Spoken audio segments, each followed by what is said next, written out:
All right, Vera, can you start us off, please? No problem. All right, Vera, can you start us? Hi, I'm Vera. You can find me at Vera Says Dragons just about everywhere online. I'm usually at Do Respite or now here at Impact RPG. I play Kane Ikaros, and they are a Drow Paladin.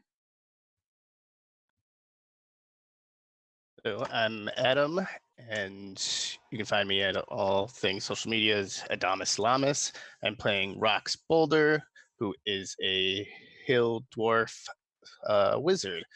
Pretty beefy little guy. Hello, people. My name is Crystal Fear. You can find me at Crystal_Fear on Twitter and at Crystal Fear pretty much everywhere else. I am playing Sarissa Shiog, who is a changeling sorceress.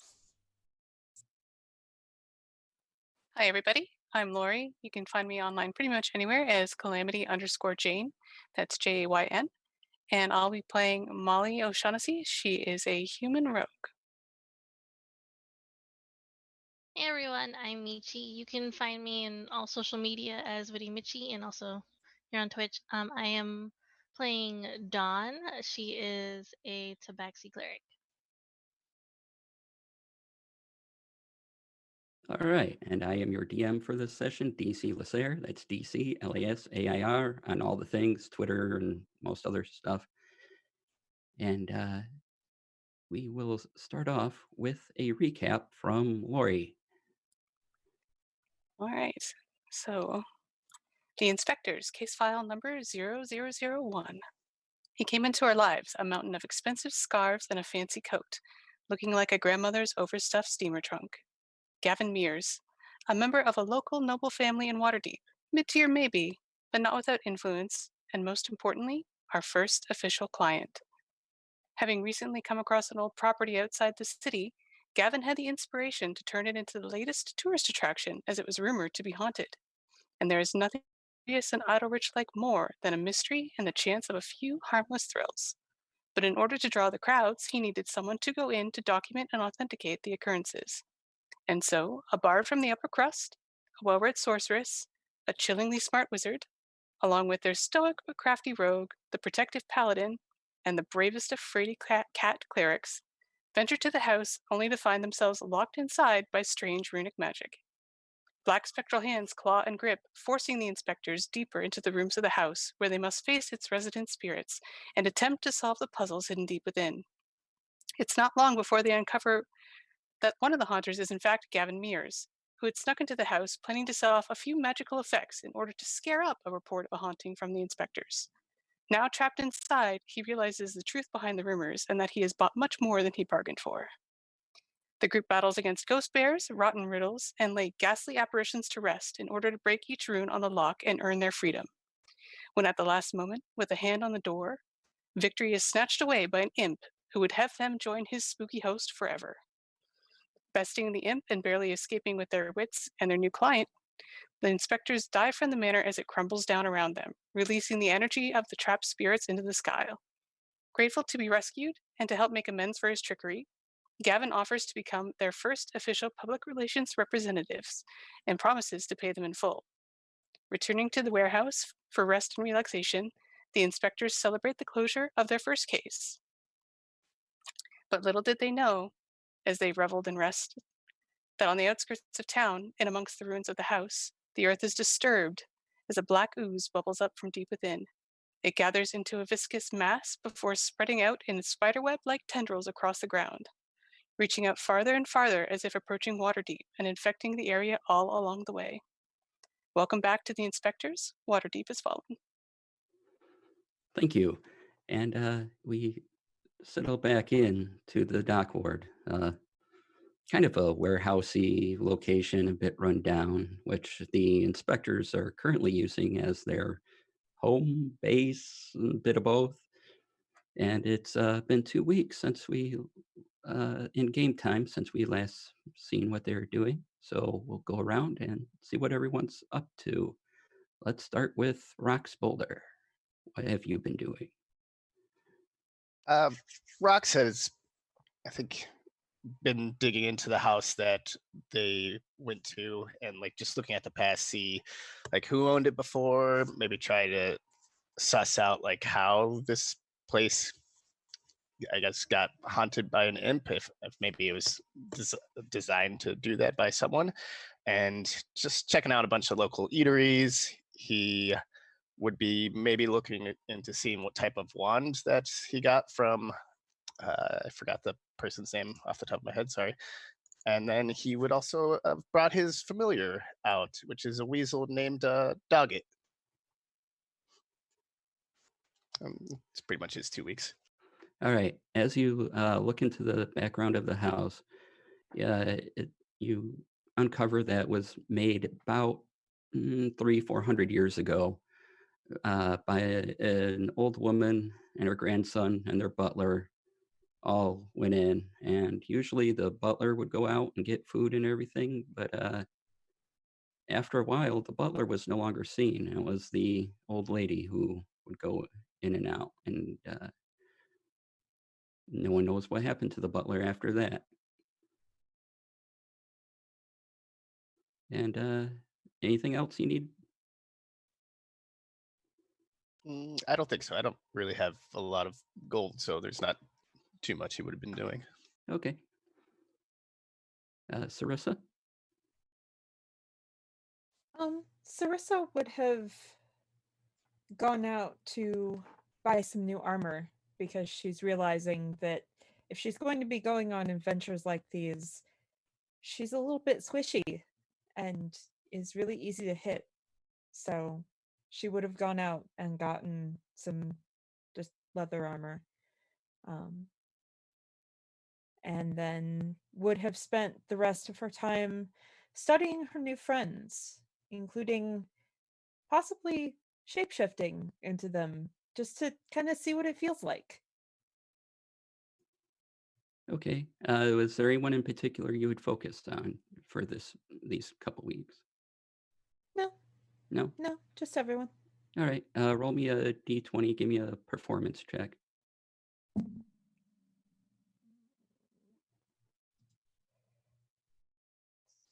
So 12. 12. Okay. It's a little rough, and you're kind of getting mannerisms down. Of course, you look like them, but to do an exact copy and to walk and kind of talk, So you're doing okay on that, but you need a little more practice Okay. on that. And we go to Kane. What have you been doing? Kane has been mostly just focusing on trying to keep their own combat abilities up, since clearly this line of work means they have to be protecting people more often. And a lot of meditation around the house in very odd places. You have seen them on the roof, you've seen them sitting on kitchen tables, you've seen them sitting on the bookshelves. Yes, on the bookshelves. It's been you just find them in some odd places throughout the 2 weeks. And let's go with Molly. So we found that dagger in the house. So I don't think anyone in the group can currently identify. So she's going to take it out and see if the dagger's effects and bring it on back and let everybody know. As well as maybe tag along with Sarissa for shopping, because some studded leather armor would be a nice upgrade if at all possible. And yeah, I think if Kane wants to work out and practice sparring, that would be very interesting for Molly, since she's not always used to having people to rely on. So learning how to pair herself with another skilled fighter is very interesting for her. Kane would to be pick up. totally down for that. Awesome. All right. And Dawn, you're laying on a bunch of Everest cloaks. Now you've gathered 4 or 5 up in front of the fireplace. What have you been up to? Other than causing chaos in his life, Don has been praying, trying to find a way to like help keep her friends alive, essentially. Just kind of seeking guidance in how to do that. Other than that, sure, you'll more than likely see her following Kane around, especially when Kane's meditating, and Don will meditate with Kane. More than likely turn into a cat nap almost all the time. So lots of napping, lots of praying, lots of eating. Okay, during one of these cat naps, you start dreaming that you're in a bright area of clouds. In fact, you're standing on some, and it's lovely and sunny, and you're looking around, and it's a very nice day out. And describe to me what you think an avatar of Lathander would look like if it were to come to you. Um,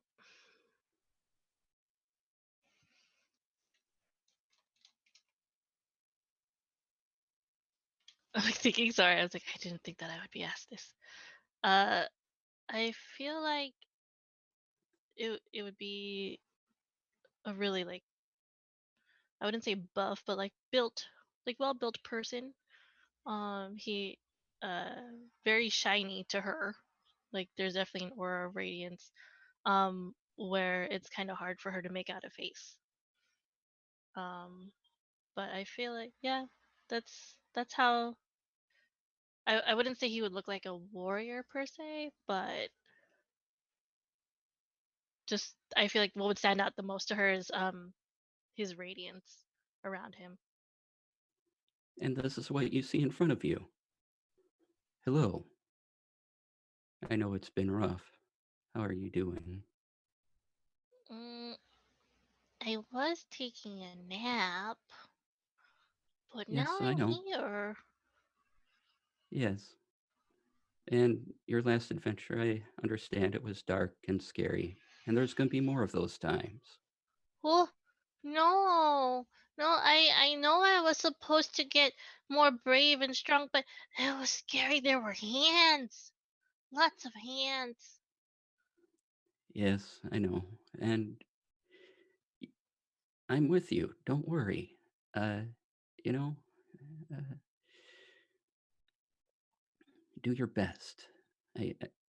You believe in me. You have the power of me within you. We're good. You're good. Spread that light to others around. Try not to be afraid. Remember, you have an inner light too. And he vanishes from you. She just kind of is like, where'd he go situation, but like takes to heart what he said. And you wake up from your cat nap.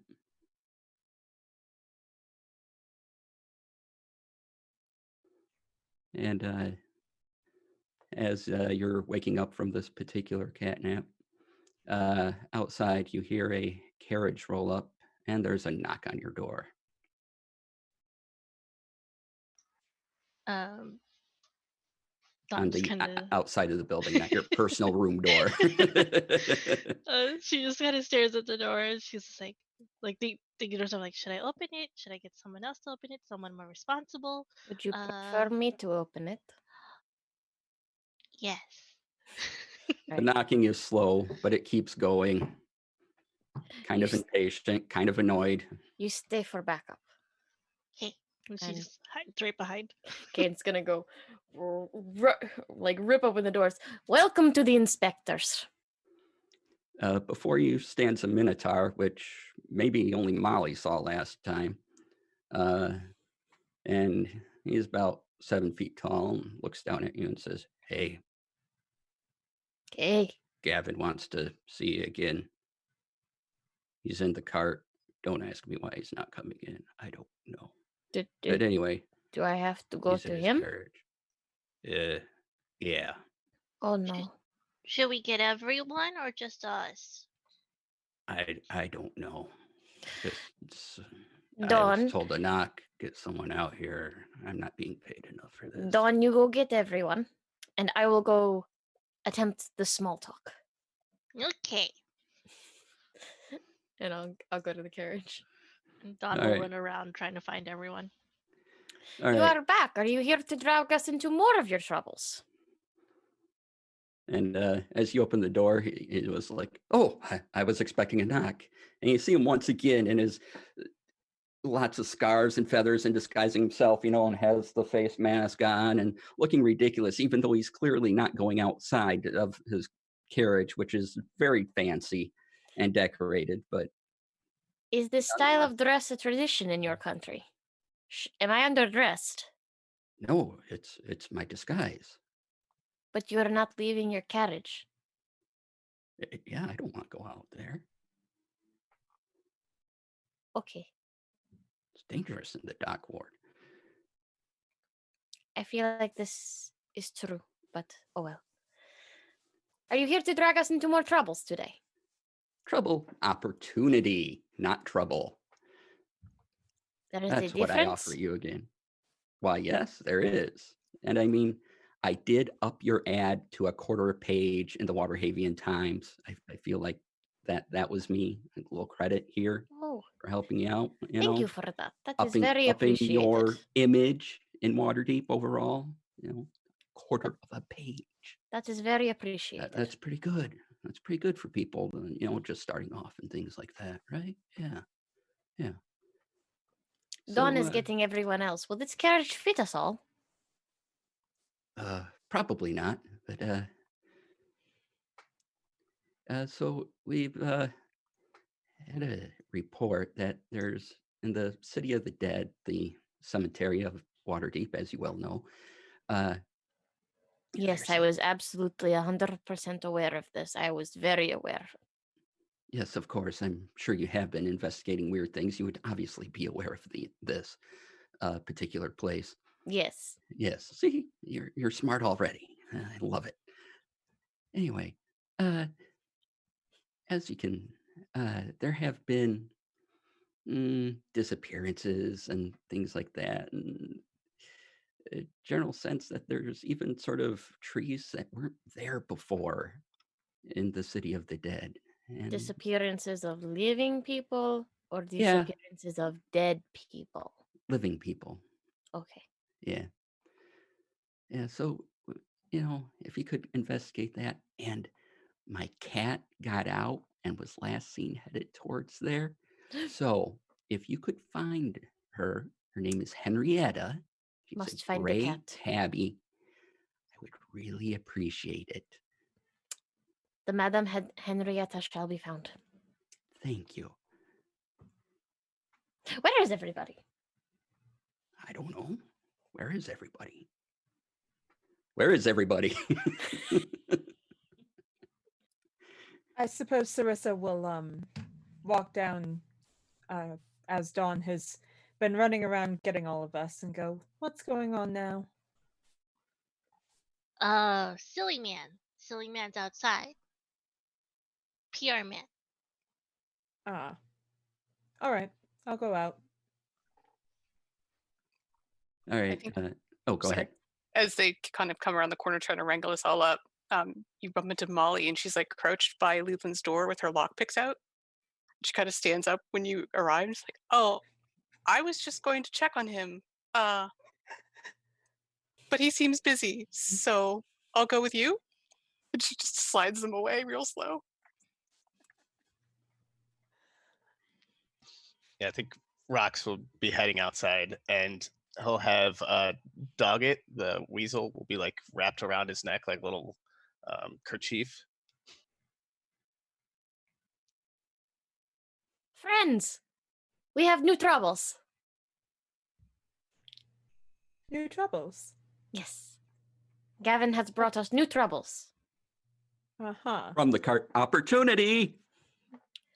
We must save his cat from a haunted cemetery where there are strange trees and people going farewell. Isn't that what they do in cemeteries? People who are not supposed to be going farewell. Ah, Uh-huh. well, we should definitely check out the thing about the not supposed to be disappearing people, I think. And find the kitty cat. Yes.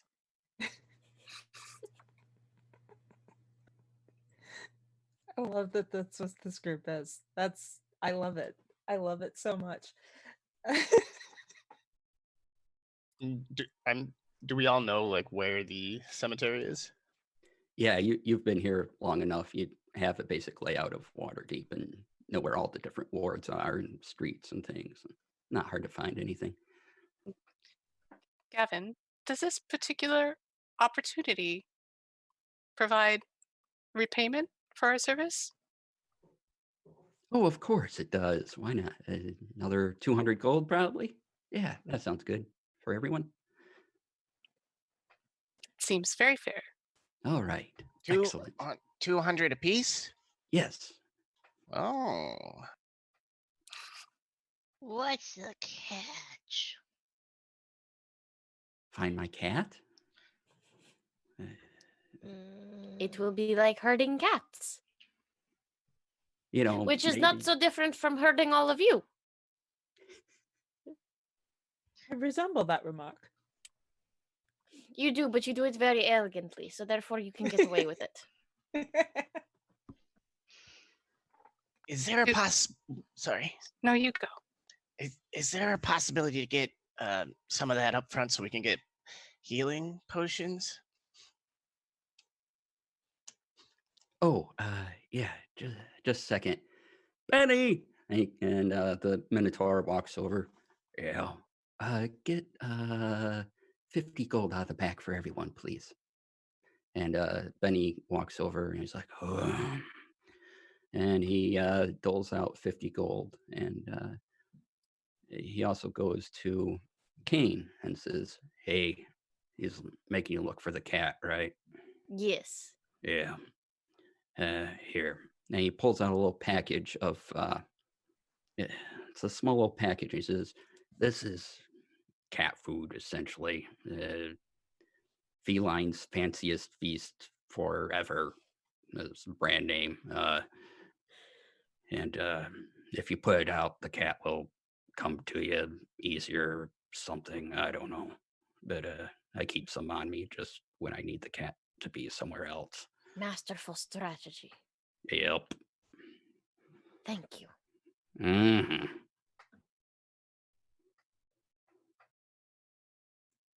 Benny, are you done? Yep. Anyway, go out and do the things. I gotta go. And he clomps up onto the top of the carriage and drives it off. Were we each given 50 gold, or were we given 50 gold like as a group? You each have 50 gold. Cool. As the carriage pulls away, I'm going to sidle up next to Kane and kind of lean and be like, I think he likes you. As the Minotaur walks away.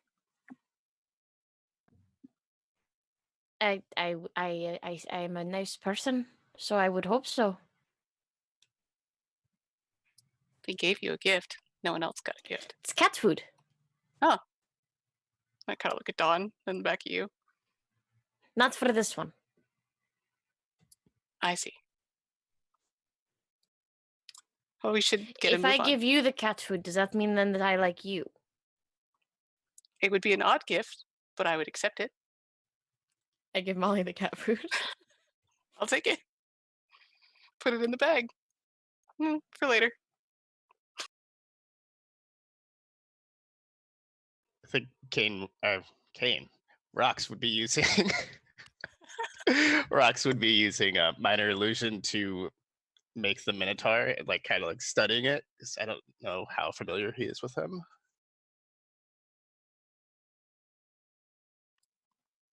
That's fine. Okay. Are there any preparations you want to make or not do this at all? What are you doing? I think Molly will head back in and write a little note and slide it under Leland's door just to let him know where they're going if he decides to come out later. And then, head out to the market to get the healing potions and hopefully the cemetery after that. What time of day is it? Right now it's early afternoon. Awesome. I think Don will hide Everest's share of money with his capes. All right. Excellent. All right. Is there anything anyone feels like they need right now? Healing potions. Yeah. Yeah. Potion. Healing potion, I've got Molly's pretty much always strapped, so she's got her daggers and knives and things. And a glittery black ribbon Ooh, for reasons. for reasons. Do they have like some sort of like, I don't know, chips to bring along as a snack? Yeah, you can get snacks. Waterdeep has everything. In fact, looking around, you find a shop called, oh, wait a second, I had the name.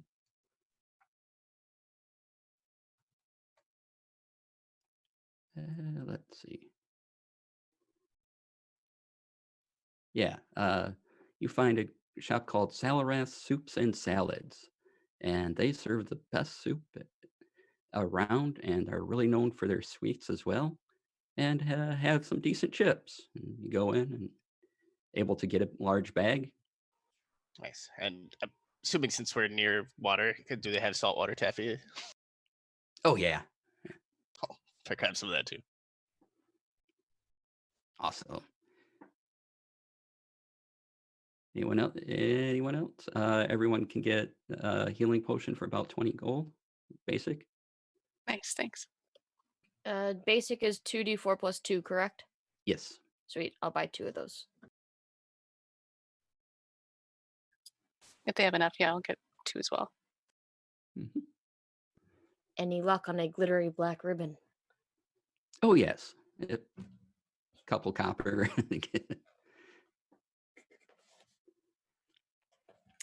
I get about a yard of it and say nothing. All right. We're all frantically adding potion of healing to our character sheet. Not that we'll need it. We'll be fine. You'll be fine. Healing potions. Everything's okay. You're not in danger.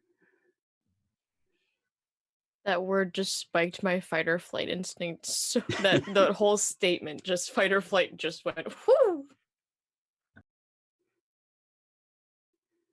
All right. If everyone's gathered up and agreeing to go to the City of Dead, hey, you're there. Unless there's a hey. So you walk into it, and there's a few people milling about and everything, and you can see a couple guards of the City Watch over in one. Sorry about that. One area of the town, and they're one area of the City of the Dead, and that's probably where the activity is said to be going on. Normally they're patrolling this area, but these guys are definitely in front of an area. I guess Rox would probably head over and not interrogate, but ask questions. Like, so hey guys, what Hello. we're Move along. we're here looking for a missing person, and we're wondering if you had any inside scoop, seeing as you are guards. I'm sorry, we can't discuss these things. What if I gave you some sweet, sweet taffy? Bribery is illegal in Waterdeep. This isn't a bribe per se. It's more of a pal giving another pal a snack. I don't believe we are friends. Roxelus kind of look around to the rest of the crew like, help. No, you see, I think there's a misunderstanding. We are independent investigators, and we have been asked to look for a few details in the City of the Dead, and you are here in the City of the Dead, and it would be more fruitful to share information than to hide it. No? Mm-hmm. And whose authority is this under? Gavin Mears? Gavin, he turns to his friend. Do we know? Yeah, Gavin. Oh. Right. You're the group then. Okay. Well, there's a clear path, or you can go through the trees. and wander in, whatever. Thank you for your assistance, officers. Just know people have been disappearing. We don't know why. And we're kind of locking down the place for the time being. But hey, Understandable. if you want to be the first people to go in and look, no skin off of us. Do you know how many people have gone missing? We've gotten around 10 reports or so. Over how long a period of time? Couple days. That's concerning. That was a bunch in a short period of time. I see. Anyone of noble significance that we should particularly keep an eye for? No, we had a group that no one's heard from in a while.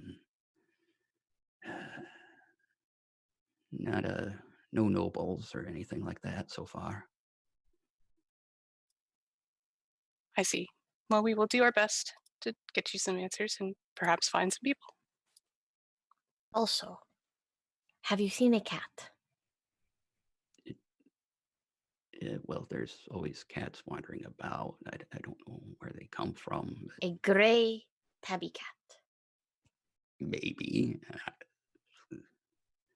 This is a matter of life or death importance. A gray tabby cat? Yes. No. No.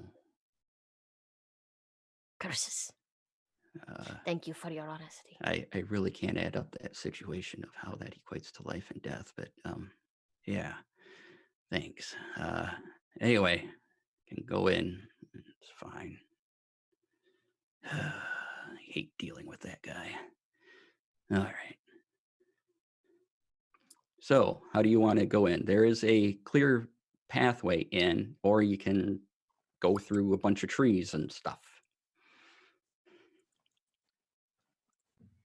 But do the trees look creepy and new, or do the trees look normal and fun? The trees look like trees. They're yeah. I would like an insight check on the trees. Because there is not a sense motive in 5e, so insight is the best I can do. Give me a nature check. Okay. I want to roll an insight check on the path because that seems, yeah. We trust nothing, not even ground. All right, give me me a nat 20. I got a nat 20.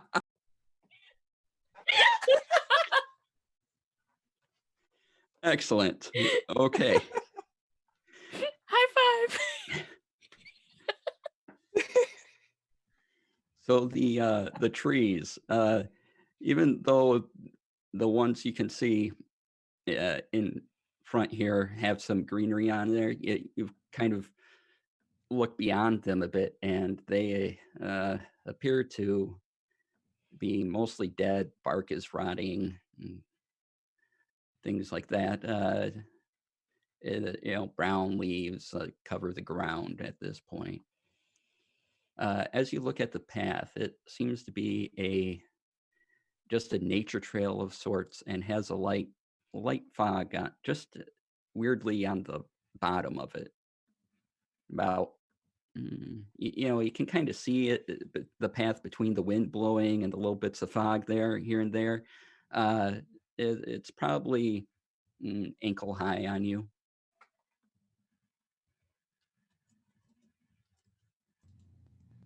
I don't know, you guys. Which one should we trust? If the trees have rotted, they may not support our weight and we could fall. And we probably should stick together. Splitting up is a bad plan that I do not approve of, so Molly is correct. True. I'm a bit nervous about wading into waist-high fog, but I'll stick with a group. I could walk out first and do sweeping motions with my glaive to try and clear it up. Or the spear that stabbed me, since I'm still angry with it. I'll go with you and try and keep an eye out for things that grab or stab, even your own spear. You are very appreciated. Anytime. But I guess we'll just head down the path. Yeah. Just like tentative, put a booted foot in it and be like, seems fine. All right. As you go in, I need everyone who's entering to make a Constitution saving throw. I'm sorry, a Wisdom saving throw. Oh, this will be fine. I'm bad at those. I was just thinking. Ooh. Okay, who got below a 10? I got a 10. You're fine. I got below a 10. Got a 6. I got a 3. I'm proficient in wisdom save. Me too. We're awesome. Oh No. Oh, All right. no. As the fog sort of gathers around your feet, you begin to hear these screams in your head, those that failed, and you all take 4 points of psychic damage. no. Ow. That's no joke. Oops. Get to my. Oh, did Oh. anybody else just hear all of that? It got real loud for a minute. Why is the fog screaming at us? Does this? Why is your country so weird? Are you guys hearing things? Because You don't I hear don't hear- that? I don't hear anything. Was a lot of yelling and screaming, and just like the inside of my head was just pounding. Mm-mm. Like a really bad night at a tavern. Mm-mm. All right. Well, that's great. Kind of look around, try to figure out the source. As you look around and you go a little further in, now you really see a lot of dead trees, a lot of hollow trees. And inside one of the trees, which has been cut off, but inside it's sort of hollow, the bunch of the trunk that's left is a skeleton. And there's this sort of this black ooze dripping down its head. And the path continues on to your northwest, and there seems to be a hill just straight north.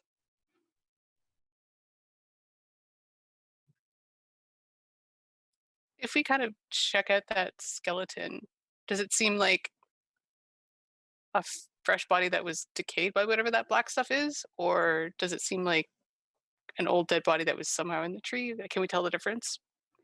As you look at it, it seems not that long ago. You still see a few bits of flesh here and there. You see what's left of a sort of a bright green jacket of some kind on it. And as this ooze goes down and drips on a place that hasn't bleached clean yet, you hear kind of this sizzling noise. Oh, I would not recommend anyone touch any black ooze we come across. I'll just kind of scrape a little bit off with my non-magical dagger. Okay, and what are you doing with it? Just sort of showing it to them so that they can see more clearly what it looks like so we can avoid it. Okay, and as it drips to the ground, it makes this sizzling noise as it leaves just sort of evaporate below it. So is it only damaging organic material? It's not Dagger looks hurting the okay? metal? So far, the dagger's fine. Perhaps it can only hurt things that were once alive. Well, how'd the body's in the tree? Yeah, Yeah, how'd this body get in a tree and why? Somebody playing a really dirty prank. In not nice way.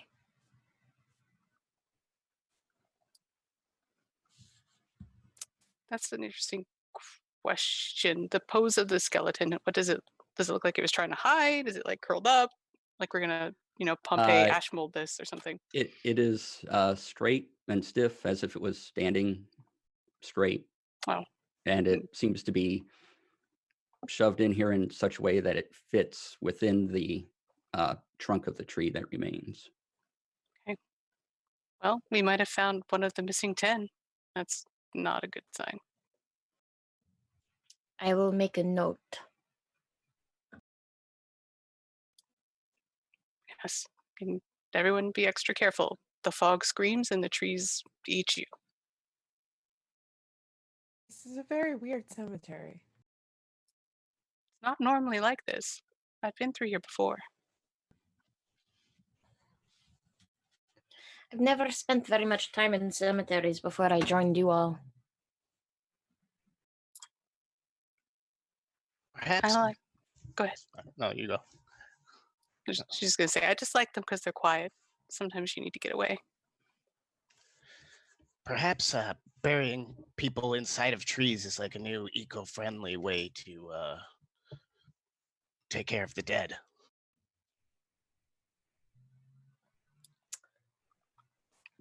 Maybe. I feel like it would be less sinister, though.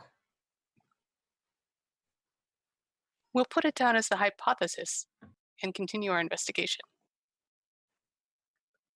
No, I guess we'll kind of head deeper in. Does the decay get worse as we get further in, or is it kind of like? The decay seems to be at the same level of everything. Okay. And Molly, since you have been through here before, you know the City of the Dead is at the edge of town, and over the edge, there's a cliff drop off at some point. And if you continue further on, even though there seems to be solid ground below you, you would think you'd be heading over the cliffs, but that doesn't seem to be the case. Seem to be walking just fine. Oh, right now it seems like we've exceeded the distance of the normal City of the Dead. Almost, yeah. A few more feet. I will point that out to everybody else. It's not quite accurate to what I remember. The space is different. I poke the ground with my spear. It's solid ground. The ground is stable, so it is not perhaps shifting. I wonder if it is almost like a spell that is affecting everything, perhaps, and making everything more than it is.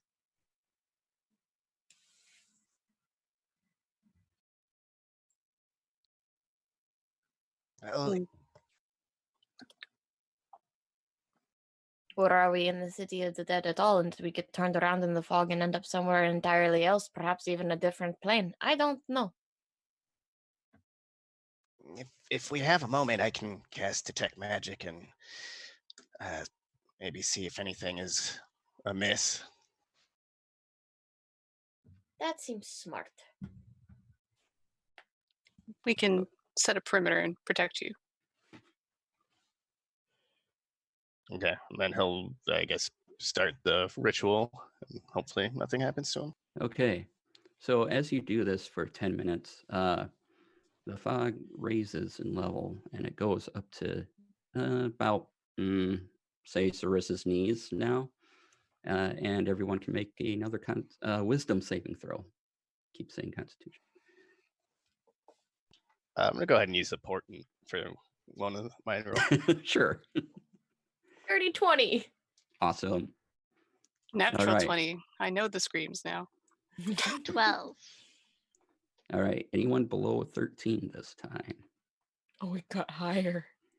All right. You take 4 points of damage. As now you hear these screams that everyone else was. It's just a cacophony filling your head. And as you complete your ritual of Detect Magic, the fog sorts of lights up. It's clearly enchanted somehow. And you don't see much else, but there's this sort of magic flow around you in this fog. It seems like the fog is enchanted, but I think we all can sense that. But I'm not really picking up anything else. Do they have like mausoleums in this version of the City of the Dead, or does anything like sticking out to us as a different focal point? There are mausoleums in the City of the Dead, but not in this area. There's a hill up ahead, directly north to the northwest. The path also breaks off a little further, or you can continue on kind of in more of a forest area. Or go back, up to you. Hmm. Do we think it would help if someone were to climb to try to get a better vantage point? I can send Doggett. Will that take a long time? Are weasels fast for climbing? Take them with me, I guess. I'll climb. They have 30 feet. Yeah. Yeah. If there's a good sturdy looking tree nearby that's fairly tall, I'd like to try to climb it to get some kind of vantage point. Okay, you find a tree that's about as sturdy as you're going to get. Just make a athletics check. Oh, athletics. Oh boy. Okay. Just to Okay. climb it. It's not Yep. hard. Okay, that's 11. Yep, you're fine. You get up the tree. It's again, it is rotty, and you probably don't want to be up here too long, as your weight may send it toppling just because it is so rotted and decayed. Mhm. But on the give me a perception check. Okay. Oh, that's another natural 20. All right. As she's doing that, Kane's Yes. just gonna go under the tree just in case it does like collapse to try and catch Molly should the worst happen. Okay, excellent. As you look out on top of that hill, you see a cabin or at least a structure of some kind, and that's directly to your north. To the northwest slightly where that path goes off. You can make out smaller things, maybe tents, don't know. Looks like little bits of cloth here and there anyway from this distance. Mm. And give me a acrobatics check Okay. as the tree starts to fall. Oh no. That's a 16. 16. Okay. You jump off and you land however you want to land, just fine. Along with Kane's help to sort of like guide the tree down so it doesn't just come crashing on top of everyone else that's around. Yeah, I guess the branch will like start to go and she'll just kind of do a tuck flip and just kind of land on her 2 feet and then stand up and pat Kane on the shoulder. Like, thanks. Excellent. Very impressive. I try. There's a tiny house on the hill, or maybe tents to the northeast. I didn't Perhaps- see anything else. Perhaps we should go to one of those. Perhaps the cabin, since the hill is elevated and the fog seems to be a problem. And I'll kind of head that way a little quicker. Okay. As you head I will toward- herd the cats. You'll herd the cats. Excellent. As you head towards the cabin, you see a man standing outside of it on the porch area.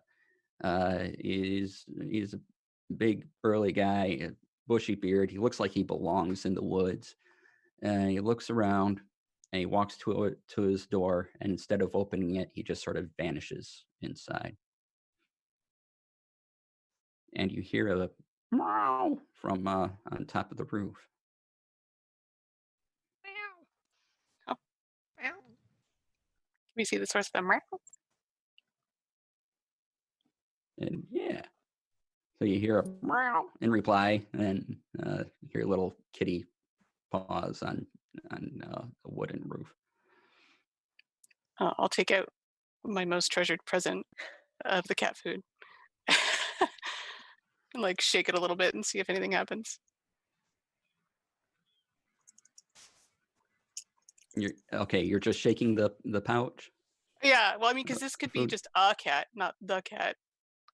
All right. As it approaches, it does look like a gray tabby that we're looking for. Could be the exact one. There's a little collar on it, but from this distance, you can't read any names or anything. And it sort of just stares down at you. I'll open the food and kind of try to like set it down on the ground, just kind of like, here, Okay. kitty, kitty. Give me an animal handling check. Oh boy, Henrietta. That's a 9. So the cat comes down a little bit and kind of approaches, sniffs, smells something familiar, cautiously goes up, but then sniffs and reconsiders you and just kind of sits and looks at you. It's your food. You're supposed to like it. Come eat your food. Mm. Dawn's just kind of staring, not sure how to feel. Just give this exasperated shrug and turn around and look for someone else. Be like, someone else speak animal to this cat. I don't know what it wants. And do you walk away from the food or just? I think I walk a little bit away with my back turned to the cat and I'm looking at the group. Okay. As you walk away, it slowly approaches its food, like just kind of crawls, slowly approaching it, like it's going to pounce on it. It just gets closer and closer to it. And eventually it sniffs the air, looks at you, making sure you're not coming back, looks around at everyone else, and it starts eating. I would like to pick up the cat. Animal handling. Well, Do better than me, please. I apparently did. That is a 17. All right. All that time with Dawn was worth it. It was! It's a Karate Kid moment. Been training my whole life. So, yeah, the cat is full and kind of content. There's still some food left, but it lets you up and it purrs against you as you're holding it. Does the tag say Henrietta? Yes. We have completed phase 1. I will now use the ribbon to Okay. tie to the collar as a leash and then tie it to my wrist. Oh no. Oh. Nice. Okay. You got high enough animal handling. The cat doesn't seem to mind. So. Yep. Kitty goes nowhere. Nope. You just put a kid mitten thing on the cat. I It's did. nice. Well, one mystery down. By the way, did anyone see a man just disappear through a door? That's not normal. Stab the door. You stab the door and you stab a wooden door. Congratulations. Well, it is not a trick door. What if Or he an knocked attack on door. it? Or an Yeah. attack door. Oh, Dawn go just away. kind of starts knocking on it. There's no reply. No one's home.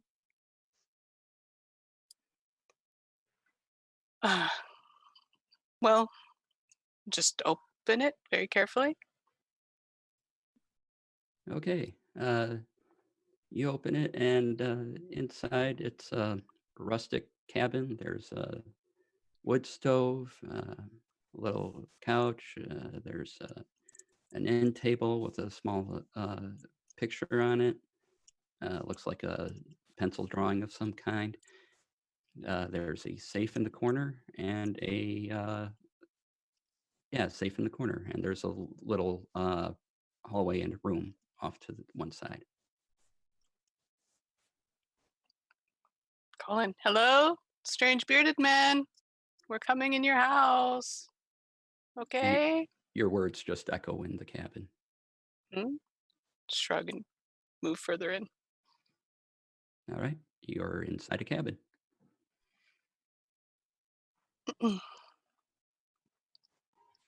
I very much want to go to the safe, but I'm going to look at the picture first to try to be good. All right. This seems to be a small drawing of what looks to be the man you saw walk in, and a woman and a small child with them.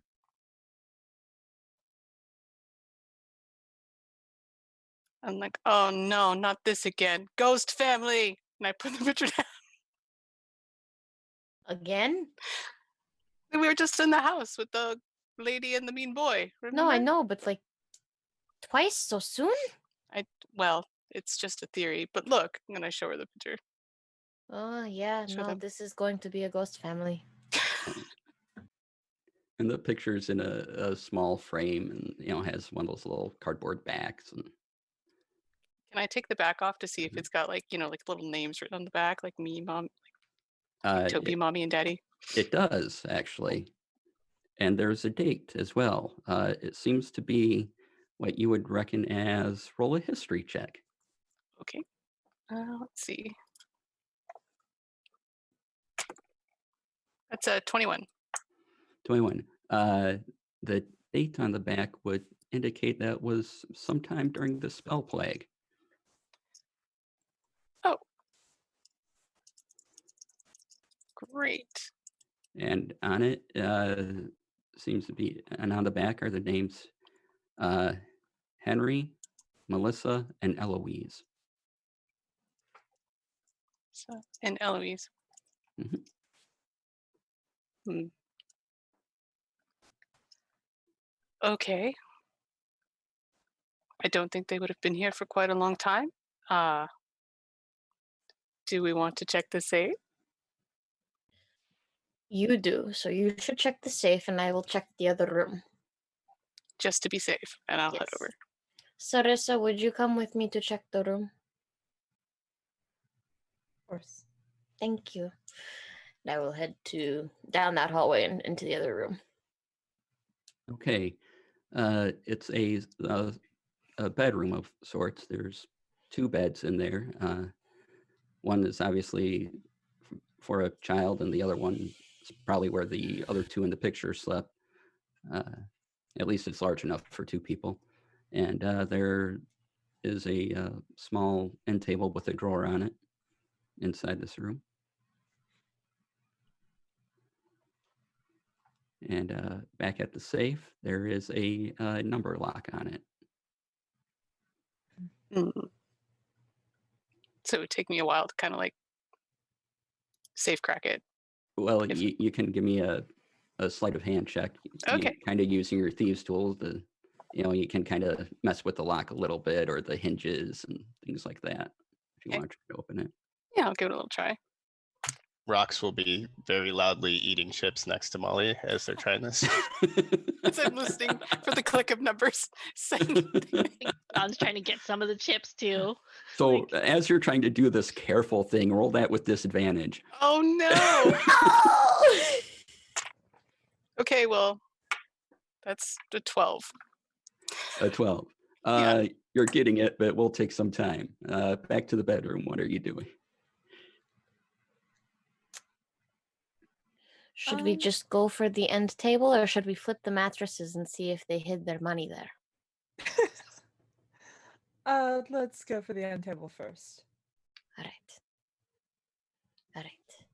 Okay, it's a small wooden end table that looks like handcrafted, as far as you can tell, stained. It looks fairly nice. And there's a drawer. Open it. Okay, inside is a journal. I'll let Sarissa take it. I will grab that and I Okay. will start looking through it.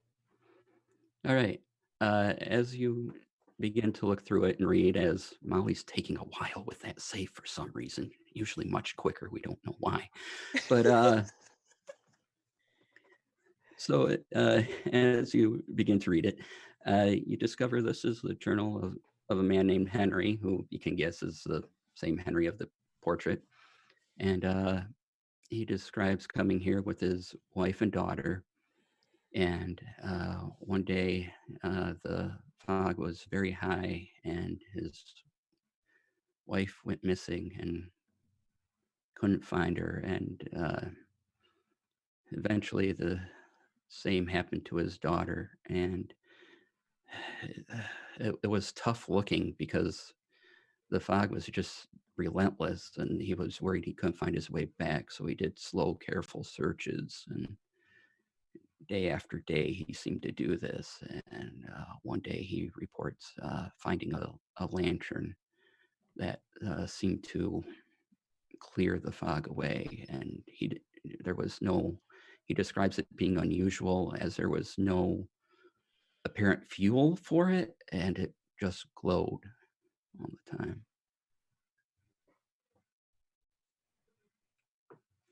Could I roll an Arcana and see if I know what that is? Sure.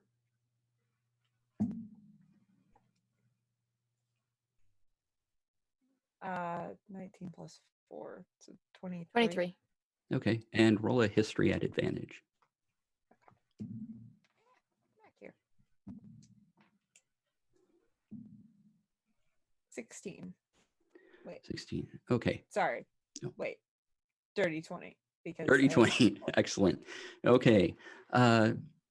It's a bit odd, but you have heard of something like this before. It's a light. The glow is usually caused by either a fire elemental or some sort of spirit within, or something like that. But it just keeps going. Yeah. Okay. I will relay everything I've read to Kane. Does that... So what does that mean for this family, do you think? What do you think happened? I would imagine Henry's still alive, as long as he still has that spirit lantern. But the other two probably not. Likely not. What is a spirit lantern? It's a lantern that has either a spirit or an elemental in it, and it never goes out. But why would that keep him alive? Well, it clears away the fog, so it doesn't Oh. come in and hurt him. Oh, I wish we had one of those. So do I. Molly, make another check if Rox is still leading chips by you at disadvantage. All right. I'm like turning the dial. I'm like, it's either 26 to the, and then twice, or no, that's 7. No, hold on. Oh, well, that's pretty good. That's a dirty 20. All right, excellent.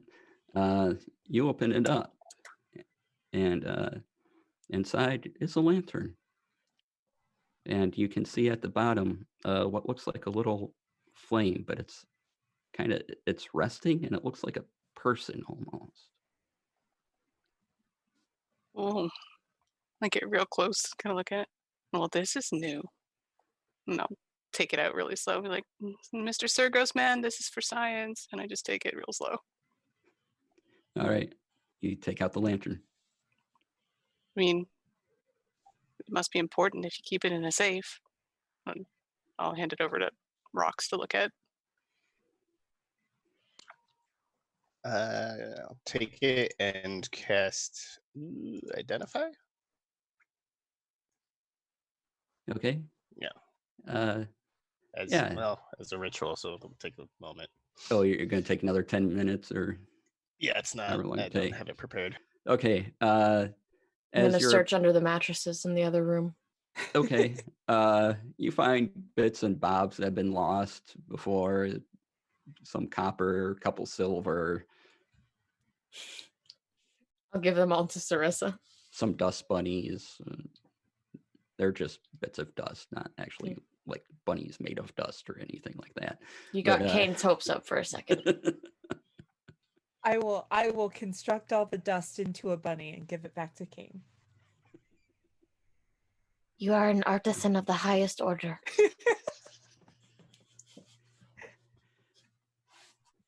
Don's And watching Rox do his thing, but Mhm. while They're that's happening, keeping her that. pupils kind of like go a little big because it's like like kind of shiny, and she's like shiny, like staring at the lantern, like touch it, don't touch it, touch it, don't touch it. As Rox begins to look at this, it's a good time for Sarissa and Kane to walk into the room and see a lantern with a small little flame in it. Spirit lantern. Oh no, the man probably is dead. Yeah, You likely. know what this is? Well, that's I handy. do. It was in the safe. Sarissa That's knows many very things and handy. also can make incredible sculptures out of dust. No doubt a very lucrative skill. I now have a bunny. I love it. So, what do we Rox, think? you can proclaim that you already know what this is, or whatever you want to do now, as if you had cast identify. Or It's like, yeah, I was just coming to the same conclusion, but thanks.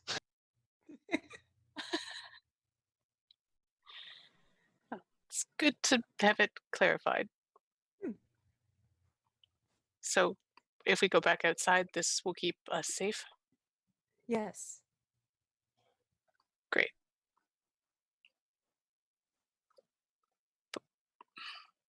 But why did we see the man? Perhaps he was trying to give us the lantern. It's a very Perhaps. nice thought. If he lost his life to this, and he lost his family to this, then perhaps he saw us and was thinking to himself, perhaps I can prevent it from happening again. and everyone in the cabin can give me a perception check now that you've been in here and looking around. Okey-doke.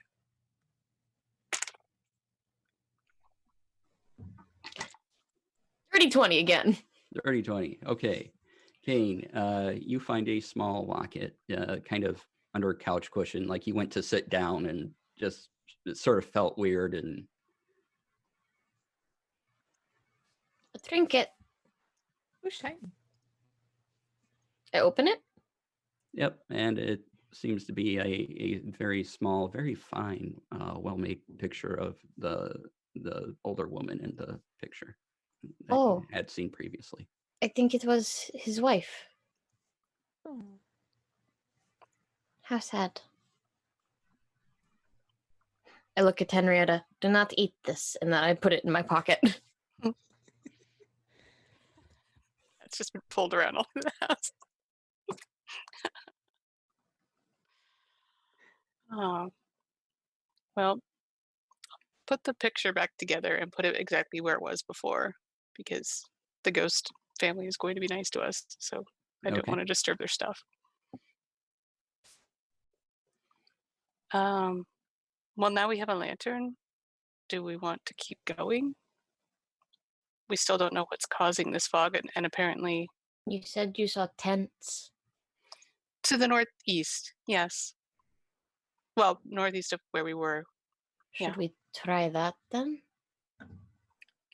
I think so. Seems the most logical thing to do. You can go back that way, or the path continues on from the porch and further north as well.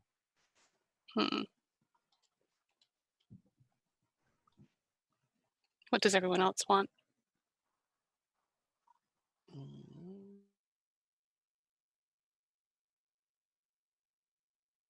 Go Dawn east just after. wants to. I was like, Dawn just wants to hold the lantern. That's all she wants.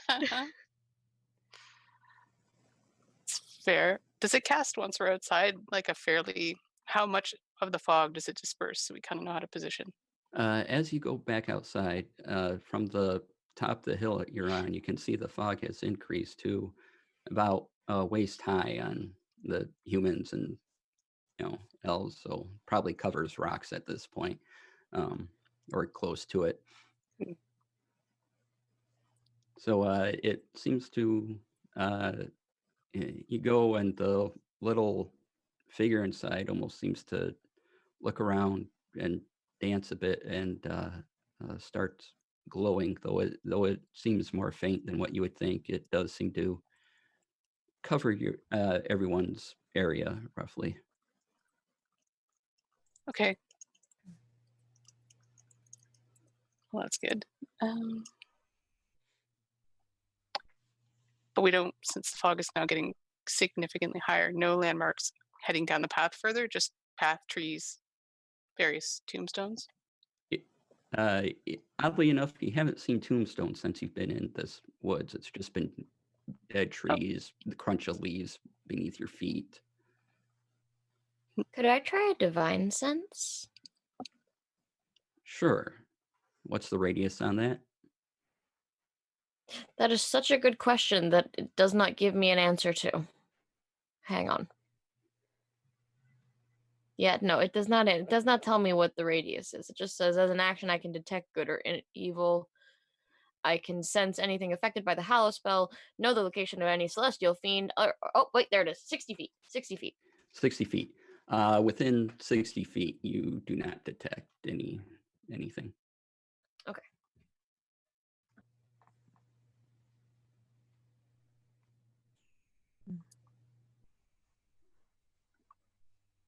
Then let's go, like, going to where we thought I saw tents. How far away is that from where we currently are? I know it's east, but like, how far? It was, you probably have to travel a good, 1,500 feet more. Should we go check it out, just in case? I think that's a good idea. Okay. Yeah. Take the magic lamp and put Dawn like in the center. Nice and safe. As you head towards the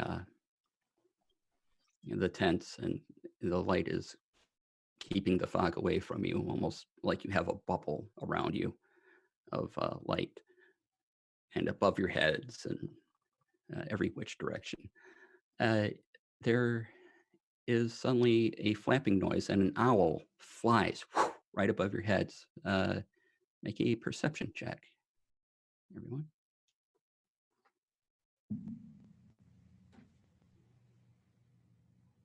19. 19. 17. Okay, above a 15. This owl had the face of a woman on it as it flew away. That owl had the face of a woman. What? Is that normal? Not that I know of, but I'm not from here. Oh I'm a no, little we're both confused. foreigners. Would that spark any weird, like out of the books that I've sort of paged through being and working in the library, any typically known like creatures and beasts, things like that? You can Like very obscure. weird lore, and it's not a basic creature. Oh, that's just not going to do. Oh, that's a 9. 9. Yeah. Sometimes there's weird owls and other beasts, but there's nothing specific coming to mind. Yeah, I keep getting like distracted by owl bears, and I'm like, that's not helpful. And so, okay, but the face, I only got a 15. It's a weird thing, but it wouldn't be like a face we recognize. It's just like a woman's face in general. Yeah, it's no one anyone would know. So okay. Just out of curiosity, could I try a religion check to see if this Sure. is anything? Okay. Yeah, I'll let that go.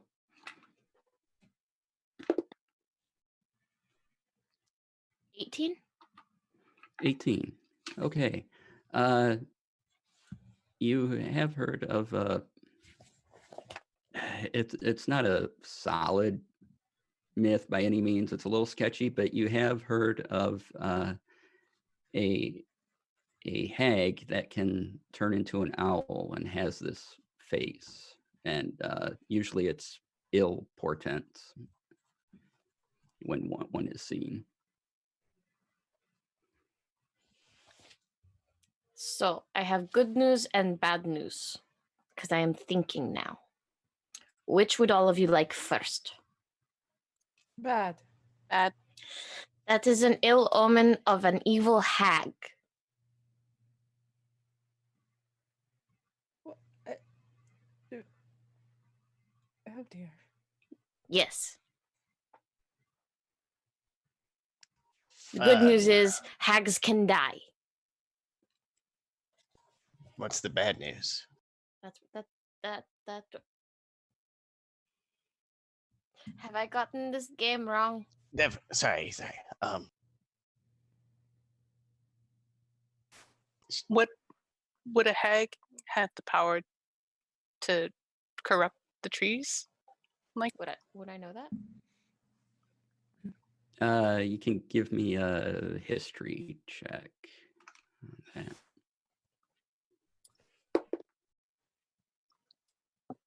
This dice likes me today. That's 22. All right. Hags are known to be able to cast powerful spells of various sorts. So maybe Honestly, the this power didn't come entire from thing. the hag directly, but something that they came up with, mixed together something. Honestly, between the creepy trees and the fog and the dying people and the weird smoke that or fog that eats people and screams in your head, this is all just kind of screaming hag. We want to check out these tents.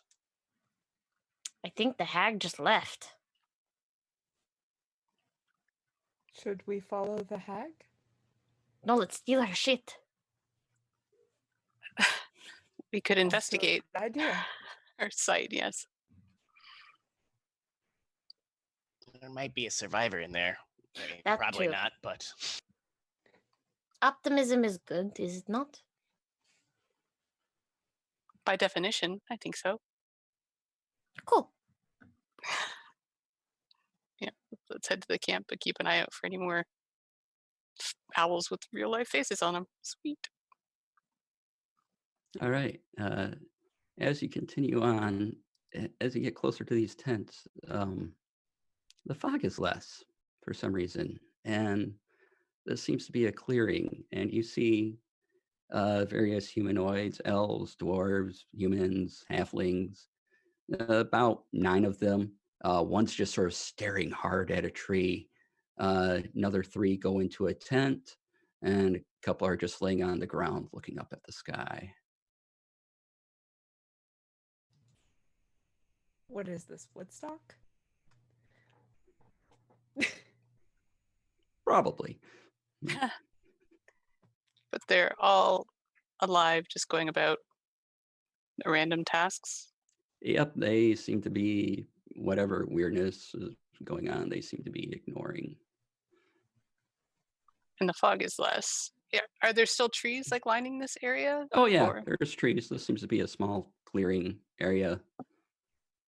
For some reason, kind of untouched, but Are any of them chatting to one another?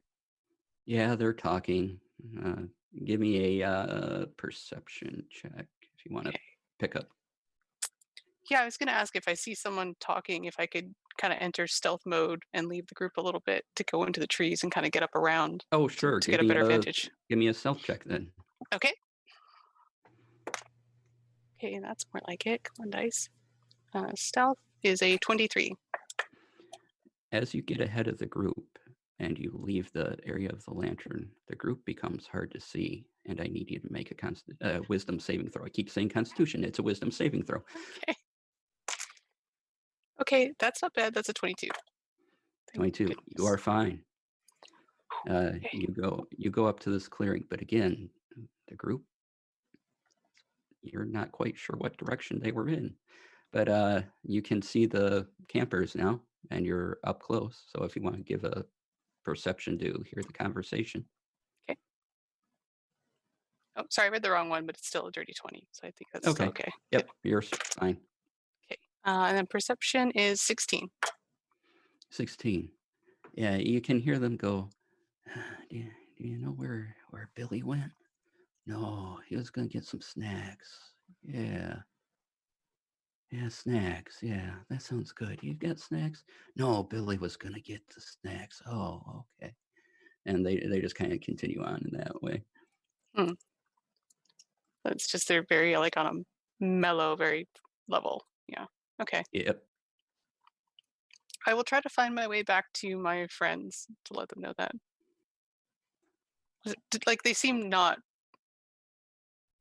engaged normally, I suppose, to me. Would that be a fair assumption? They seemed high. Yeah. So, yeah. Yeah, like a friend is missing and they're like, yeah, but chips though. Yeah. Okay. So as you walk back, you need to make another wisdom saving throw. Okay. Oh no. Wisdom. So oof, 12. 12. All right.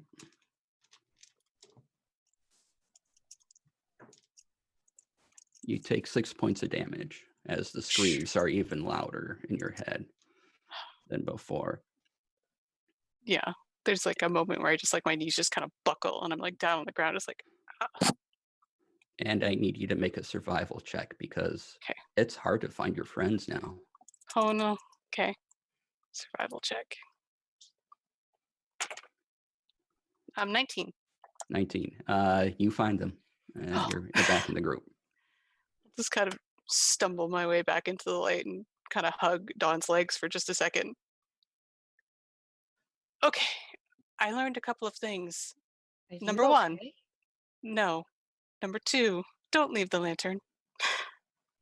The fog is still bad, but the people are not right. They are despondent in a way. They don't seem to care about things that are important, like missing friends, and all they want is snacks. And my head also really hurts. And I'll just slowly pull myself back up to my feet. Let's see what that damage. Whew. Rox will open up his like I don't know, a jacket from like the inside pocket. He's got like chips, jerky, and the taffy. He's like, "Well, I've got snacks covered." So you will be fine.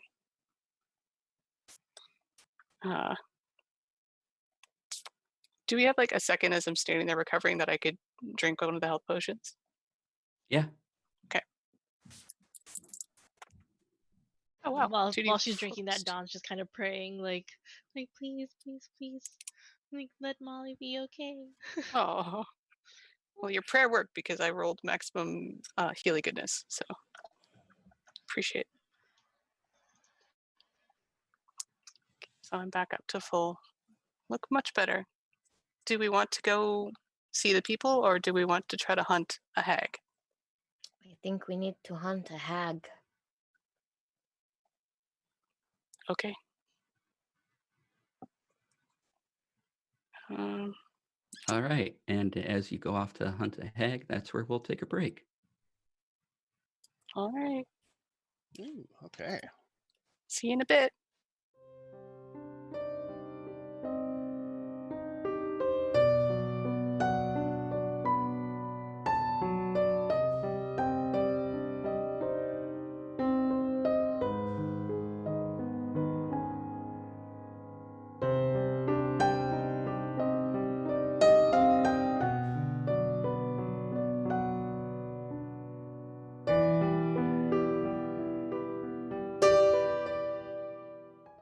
Hello, and welcome back to the Inspectres on twitch.tv/ImpactRPG, where we last left our group. They were in a strange situation of being in woods in the city of the dead in Waterdeep, and seemingly well above or beyond where the cliffs should have dropped off, and yet they're still on solid ground somehow. They found a missing cat and are going after a hag. What would you all like to do?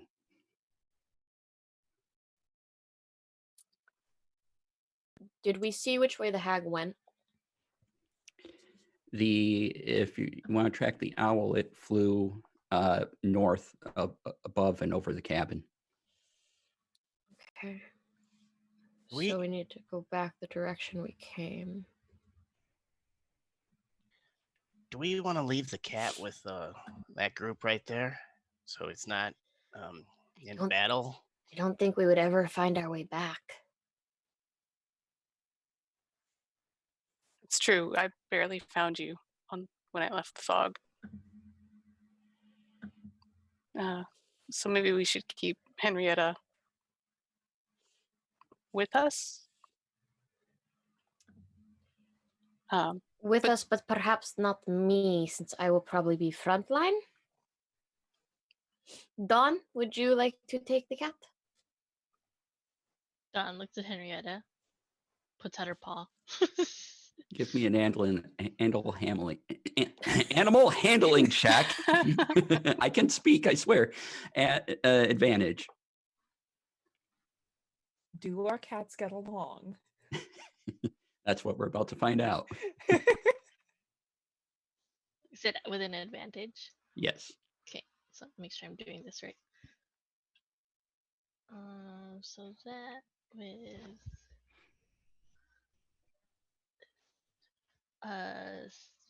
17. Okay.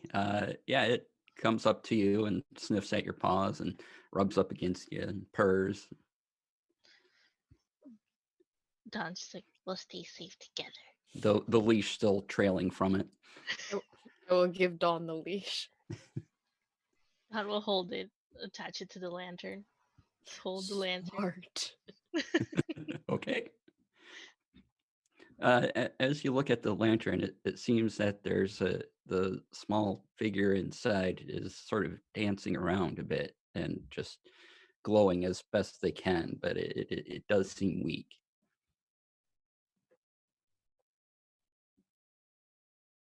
Could I try talking to the spirit that's in there? Sure.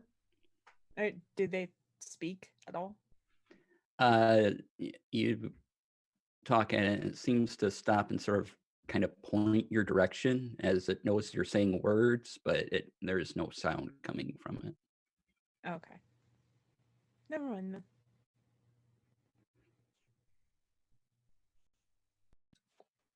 If we tried to pray, would that make it stronger?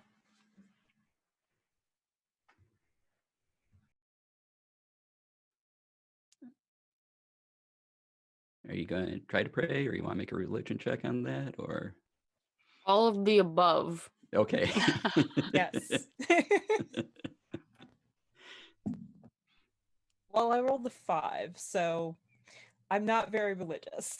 No. I got a 17 on my religion check. Okay. Yeah. You pray and tell me what this looks like as you pray to the lantern, with the lantern rather. Kane will place their hands on either side of the lantern and kind of bow their head over it. And their voice kind of changes a little. In the name of the gods of the light and the gods of the good, we ask that this lantern be given the strength to help us move forward and help to protect us from all that which would seek to snuff us out as it would this light if given the chance. All right. And as you say that, you feel a glow from your hands kind of go into the lantern, and the flame does seem to perk up a bit and seems more solid now and glows. And you get inspiration for that. Cool. Do I get the sense that this little camp is maybe the hag's like hunting grounds, or a place that she returns to frequently, like as opposed to going out and chasing it where it could be anywhere? Give me a nature check. Okay.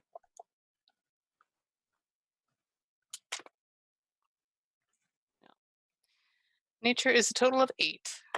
8. Mhm. I don't know, the owls you heard of kind of dive after mice and things. I just can't make that connect. No. Okay, fair enough. Would Kane know what kind of hag this is? Let's see here. What do you remember what your role was when you were? It was above a Looking down. 15. Above a 15. Okay. Let's see here. Give me another history check now that you're kind of with advantage, now that you're kind of putting some of these things together in your mind and making connections.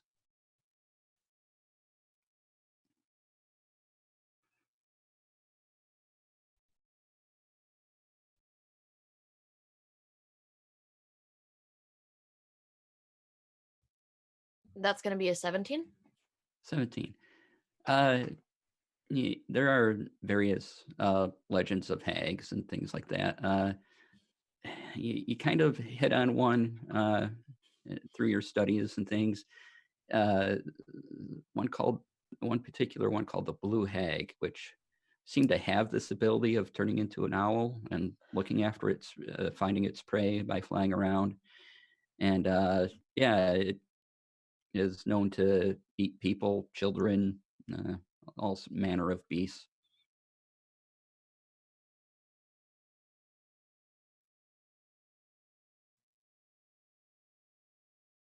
Would I know how to attempt to lure one?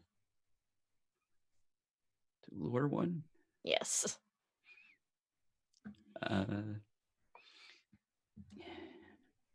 Not really. I mean, they are clever, so they're not just gonna come out to any old thing, or it won't be like the cat where you can lay a trap. But they're clever, they know what they're doing. So, I mean, if you want to think of something, go right ahead, and we'll see how it works. Perhaps if we use some of the ribbon that's left over and we tie it to one of us, and then the rest of us hold on to that but hide, and then the one of us that is somewhat separated acts like we're dying, and therefore easy prey for a hag to devour.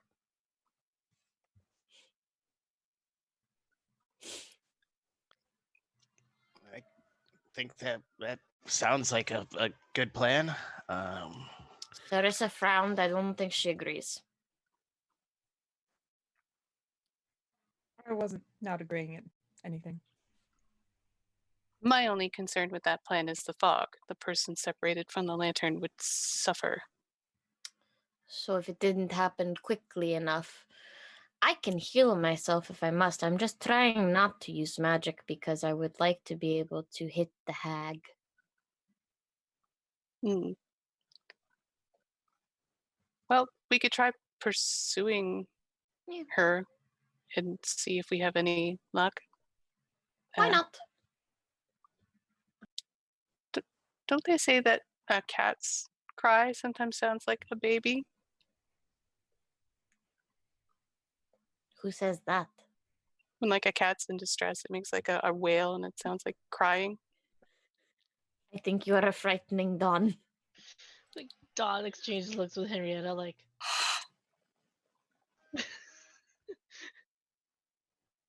I might be mixing up my animals.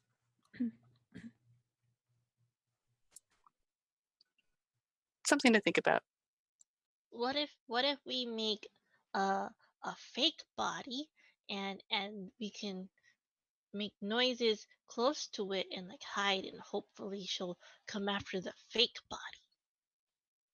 Ooh, I've got minor illusion. I could do. I could make a little baby, and we can just make baby noises.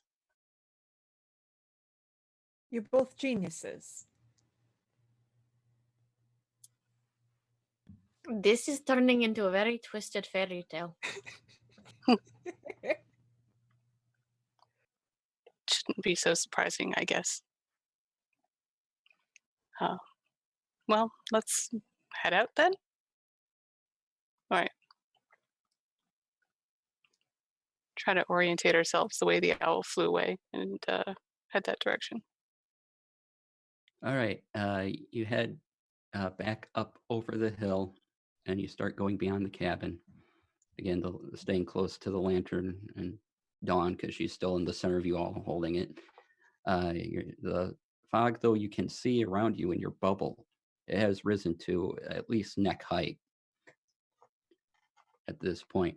And as you continue on, the path sort of goes yet further north and once again separates, but this time it goes more to the west. And you hear a wailing coming from north. Sounds female, and yeah, just this loud wailing. That's my bet.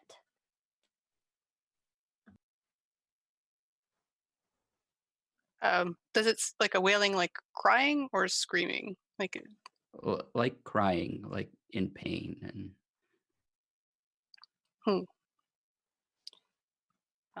Kane, should we? And I'll kind of gesture forward, maybe that we should jog ahead, like not Most- out of the lantern too far. Most likely.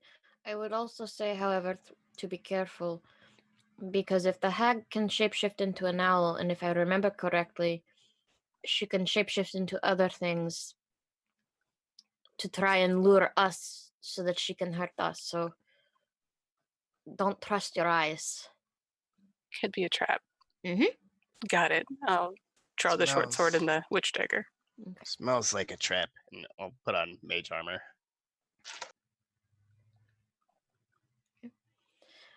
Kane would go to like the edge of the bubble, but not outside of the bubble, and just Mhm. say, "Let us continue in this direction, and I will stay in front." And Molly perhaps try to be sneaky, but in the bubble. In the bubble, sneaky. Can do. I'll kind of use Kane a little bit as cover and just kind of go in behind her. all right. They're a big sized drow. You can do it. You continue north towards the wailing, and eventually you see the back of what looks to be a female form. It has a long white flowing dress, long black hair, and someone give me an intelligence check. Just Anyone or yeah, anyone that wants to. Okay, just anyone. Okay. To check, not a save though, correct? Right. Yep. Just roll a d20, add your intelligence bonus. That die just went further. 17. 13. 10. Okay, with a 17, wow, that could be the back of the lady from the picture. And the flame in the lantern seems to be pointing at it.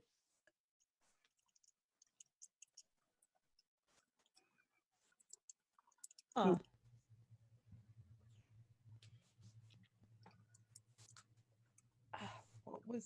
What was the wife's name again?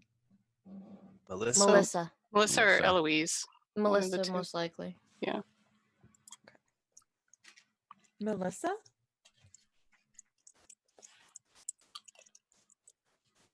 And you see this figure turn around and just like this at you, but you say the name and just sort of bows her head like this and still covering her eyes. I don't trust this. And now the flame in the lantern is almost pressing up against the glass of the lantern like it wants out. Hmm. And as you look around a bit and still are within the light of the lantern, you do see an entrance to a cave just a little bit beyond the woman. Okay. I will still within the light of the lantern, but I'll go forward towards her. Mm-hmm. I'm gonna just make sure I can insert myself between Sarissa and this entity if needed. Sure. Appreciate that. Mhm. I'm not squishy, you are. Must protect. Melissa? And there seems to be some acknowledgement that she's not removing her eyes from her face and just seems to be in this weeping state, and that's all you hear. And sometimes it goes into a loud almost howl, and now the flame is really just banging up against the glass of the lantern. Okay. Don inches closer with the lantern, like staring at it. Like, "Well, this is. I Yeah. think it wants. I think it wants Let's out, but that means we don't have any more light." let's go forward. Let's go towards her. Quick question, DM. Yes. You said that the flame looked like a person. Yes. Did it happen to look like a bearded man? No, but it did happen to look like a little girl. Yep. All right. All right. So if we're all moving up, I assume it's sort of like a circle. So Yeah. Kate in the front, and then I'll sort of flank out on her left, so we can get a better look at hopefully Melissa. Can you speak? Again, you just sort of hear sobbing and wailing and whatever. As you approach, give me a perception check. Anyone that wants to. 18. 20. 16. Hey. Okay. This is definitely a non-corporeal entity of some kind. It's clearly passed on, whatever it used to be. You can kind of see transparent through it a bit. Perhaps we should let the light go to her. Or try that locket. Do you still have it? Oh, yes. I pick it up and hold it out. You hold out the locket and you see a large hand almost come out and ask, almost as if it's asking for the locket. And as you present it, the form of the man you saw enter the cabin appears and turns and goes up to this woman, puts his hand around her shoulder and bows his head with her. Mother, father, and then I point at the light. Family. I guess, yeah, it's time.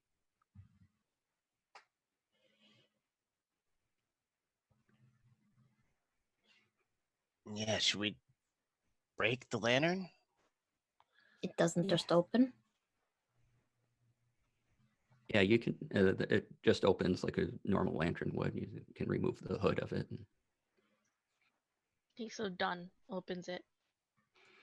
And the little flame jumps out and transforms into what looks like the little girl, and they reunite, and the crying stops, and they all hug each other, and they all look at you, and they kind of nod in appreciation as they vanish, and everyone gets inspiration.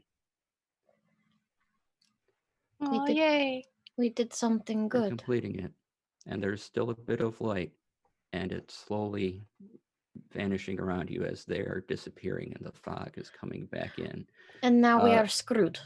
Right now, it looks like the cave might be your best bet, as there doesn't seem to be fog in it. It just seems like a cave entrance of some kind.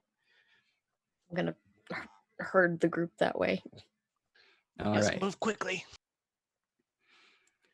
And you are in a cave that's dark, but you're in a cave. And as the fog just sort of wraps up from the entrance, and now you can't even see beyond it. I mean, I have my hood and lantern to light if we don't have any other options. We still need to see. I have torches as well.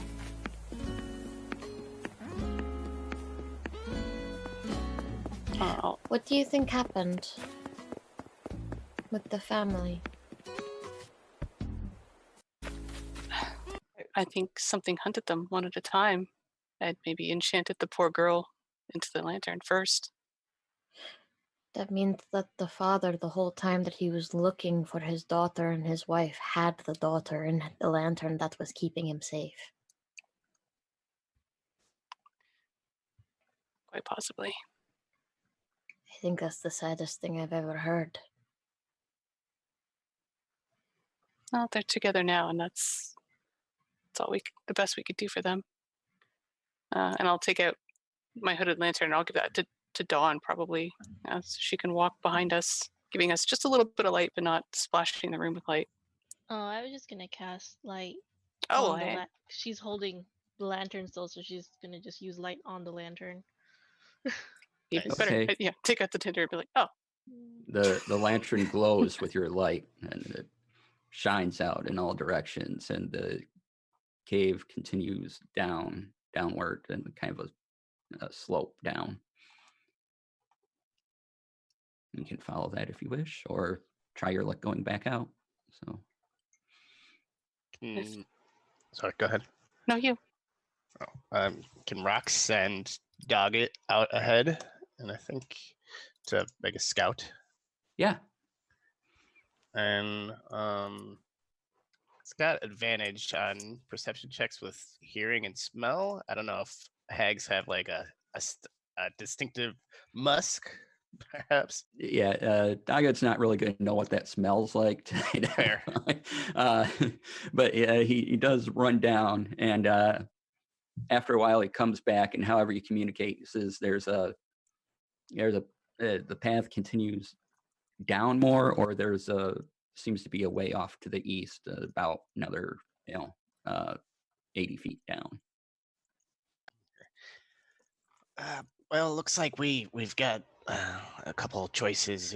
The path kind of dog legs off, and then it splits at a fork. I guess I could send Doggett down one way, and we could go the other. That seems a good way to lose your familiar. He like covers Doggett's ears. It's fine. I'll bring him back. Fair enough. So would we go down or east? I I would think down. perhaps down. I think so too. Yeah. Could I try another divine sense? Yes, are you trying this before or after you go down? As we're going down. As you're going down. Because it Okay. says it says in combat it'll last for a turn, so I would get like 6 seconds of moving and sensing. Okay, sure.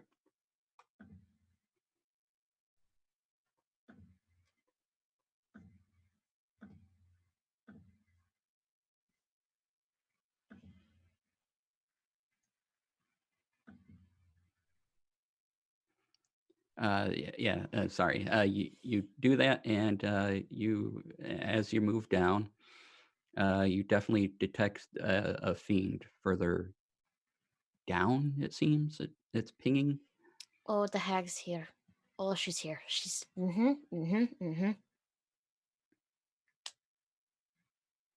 All right. So let's back that light up, cover it if we can, and those of us who can go forward quietly. I'm not so good at the sneaking. I'm just good at the stabbing. I have faith in you. And I don't I have feel dark vision. touched. One character I have that doesn't have dark vision. Damn it. I have superior dark vision up to 120 feet. Holy cow. Drow. Yeah. It's like, I'm feeling less significant.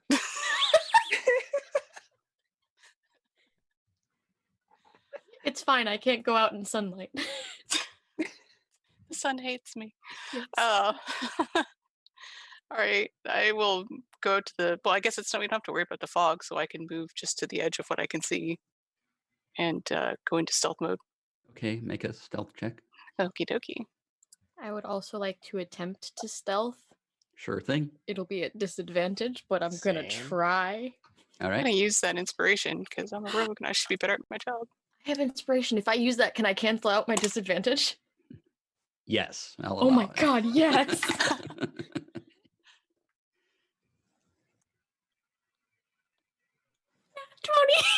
20!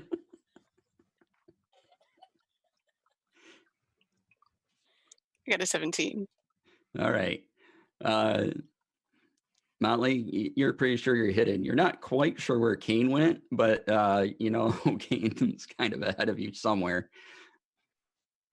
Quietly to myself, I'm like, I knew it.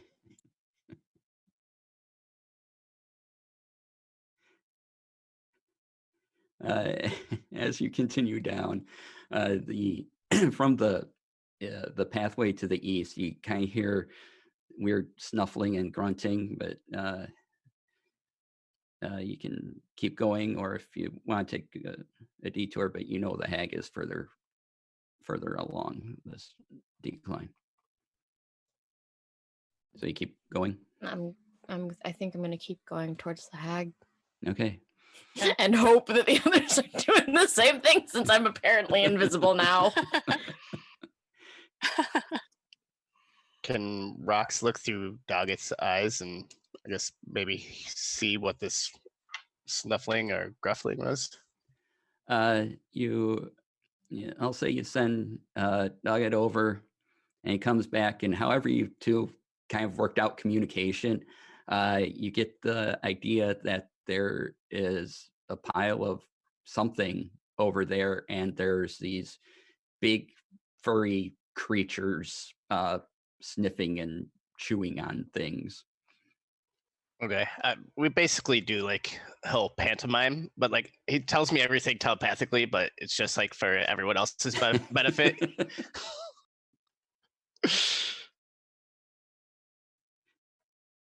And I'll relay that to the group. All right. And so you continue on with this new information the way you're going? How many snuffling furry things were there? It tapped its foot 4 times. So. They are concerning, but will they make noise if we try to take them out before we can, and then the hag comes, you know? I think Kane would try to express maybe we would like to be at full strength to face down a hag and then worry about these strange creatures after. I agree. Well, hopefully they just don't come up behind us, I guess.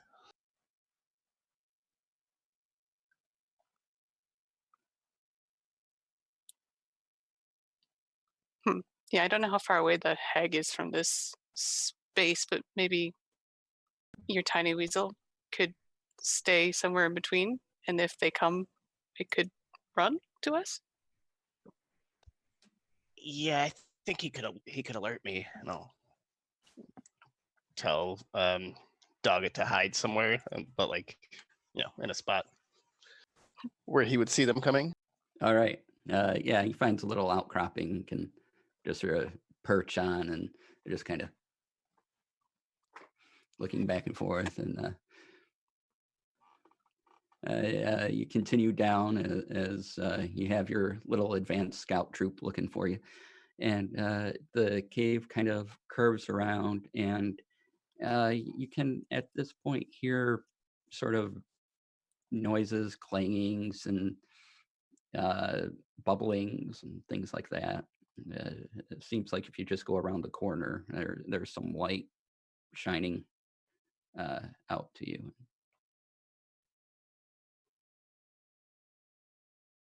As stealthily as possible. Kind of. Okay. Since you rolled so high and you can kind of help each other along, Kane and Molly, you go in and you see this hag. The features are very exaggerated. The face is elongated. The nose is long. The skin is blue. The hair is patchy, white, and long.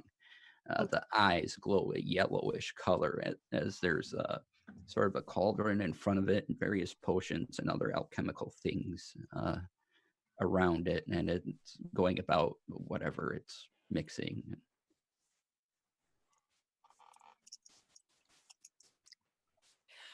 How far from us to the hag?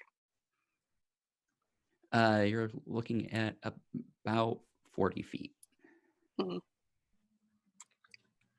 at Kane, I do like the gesture of like the arrow instead of my stabbing. Like question mark? Kane's gonna say, "You stay." Me sneak a little closer. You arrow me spear. That's what I'm attempting to pantomime. I'm like staring at you and like, you're gonna stay. I'm gonna sneak closer. And we figure it out like 3 hand Yeah. signals eventually. Yeah. But then that would be The rest of you all sort of kind of group up, and you're all quiet, and you're just watching this weird pantomime thing go on, not understanding any of what's happening, but you're all just kind of waiting, like, Yeah. Like you all. Lasers. Pew, pew, pew, pew.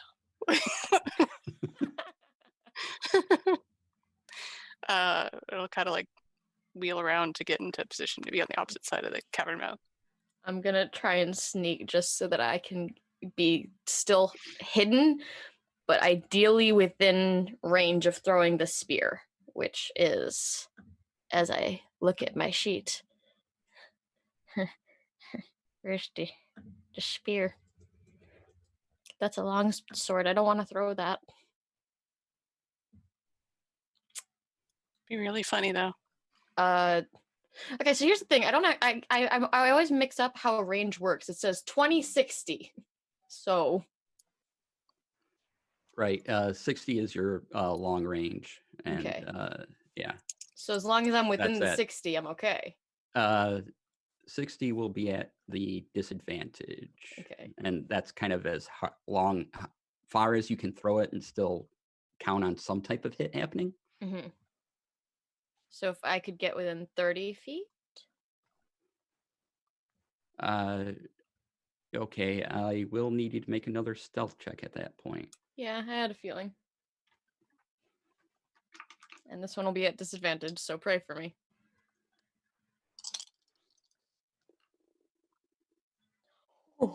Oh, that was not bad at all. What does that do for me? It's only a +1, but that's still not bad at all. That's a 19? Okay, let's see if the hag noticed you. Oh no. So there's the hag briefly looks up over, like, caught something, but then nothing's there as I roll a 2 and gets back to her business. Okay. When Molly's in position and when I'm in position, I'm gonna wait for Molly to shoot first, and then I'm gonna throw the spear. Yeah, I will try to get like an extra 10 feet into the room if I can. And then, or probably as I'm shooting, running up, I guess. Shoot and run up. I could do that. Okay, you're going to shoot first and then run up? Yeah, because I'm already kind of hidden. I'm hunkered down. All right, yeah. Otherwise, you'd have to make another stealth roll. So Okay. It's up to you. Right. But if you're going to shoot first, that's fine. Okay. Do I count as hidden right now? You do. Yay! So I roll with advantage. It's good news. Yeah. Well, thank goodness for advantage because one of them was a 1. That's a dirty 20. You hit. Yeah. All right. So sneak attack, I think that went up. Sorry, guys, new rogue. Who does? Short bow damage is 6 regular plus the piercing, or plus sneak attack, which is an extra 9. So 15 total piercing. Okay. The hag is sort of over a cauldron now, and the arrow just sort of boom right in the shoulder, and this Kane, you will get one more attack before we go into initiative. And Okay, will it also be at advantage or no? yeah, she's this happening too quick for her to kind of comprehend things. So that's gonna be, it's 5 less damage. Sorry, I thought I was 2d6. I'm not yet. I got overexcited. So 10 damage. Yeah, sorry about that. No worries. So that's gonna be a dirty 20 to hit. All right. And then question. How does this work? Divine smite. Now, when you're throwing a spear, can you pump a divine smite into that? It says when you hit with a melee weapon attack, it is technically a melee weapon. I don't know, so I'm asking. You're using it as a ranged weapon, so. Darn. All right, I tried. That's still gonna be 9 points of piercing damage. Okay. All right, and now everyone roll initiative. As that, you definitely have a hag's attention. So, let's see here. Kane, what is your initiative? 7. 7. All right. Next on my list is Sarissa. So I rolled a nat 1. So that gives me a 3. 3. All right. Okay, at least you didn't have a negative modifier. No. Then I have Molly. 14. Okay, Dawn. 17. 17. Rox. It's a hot 9. Hot 9. All right. We're doing great, guys. So speedy. We're like, we did it! And then we just celebrate for a second. Rox was eating chips around the corner. All right, Dawn, you are first. So I'm gonna tuck the lantern off to the side with the kitty cat. It's like stay. And then I'm going to just make sure here that I'm reading this right. I'm going to. She's gonna put her hand on Rox's shoulder while praying, and she's just gonna start. You can tell that she's starting to like get really, really focused. So I'm casting protection from evil and good on Rox. Okay. Can you describe what that does for those maybe watching not familiar with it? Yes, sorry. So as long as she's concentrating up to 10 minutes until the spell ends, one willing creature that she touches is protected against certain types of creatures. So that's aberrations, celestials, elementals, fae, fiends, and undead. It grants several benefits. So creatures of those types have a disadvantage on attack against the target, which is rocks. And the target cannot be charmed, frightened, or possessed. Okay. Yay. Next initiative is Molly.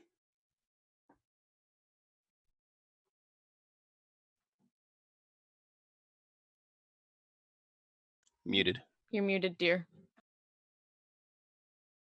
I wasn't on the correct tab to unmute myself, so learn in Zoom, everyone. Thanks. She's still a little bit far, so I don't want to run up on her yet. So I will move another 20 feet forward and take another shot at her with the crossbow, or not crossbow, short bow. Okay. Yeah, see what I can do. Oh, yeah, probably not. Warning shot, it's 10. Yep, the shot flies past her head, just whoosh, and she looks over at you. And now it is the hag's turn. Can yeah, no, I don't suppose there's anything I can do. No, I'm good, thanks. Okay. And it comes up to you, Molly, since you're the closest, and its nails grow out from it, extending and very stiff and almost like large claws, and it goes to rake at you.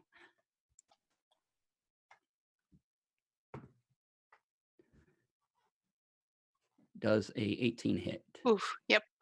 Okay.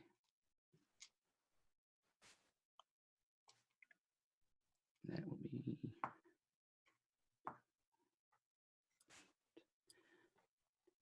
that's 11 points of slashing damage. Wow. That, yeah. That is real bad. Like, yeah, blood just like splashes out from Molly. It's almost like sparked. It's just so much. It's such a gout, so bright. She'll cry out and basically stagger.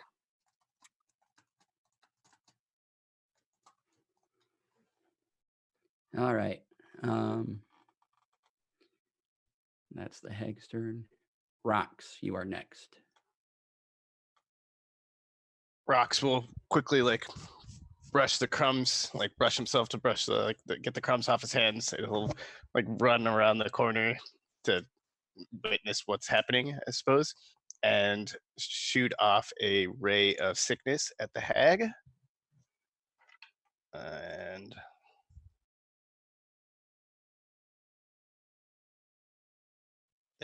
15 to hit.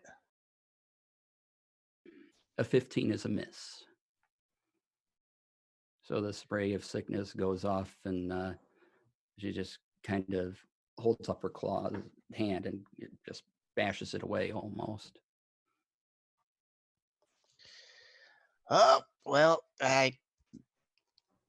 he'll kind of duck back around the corner. Next is Kane.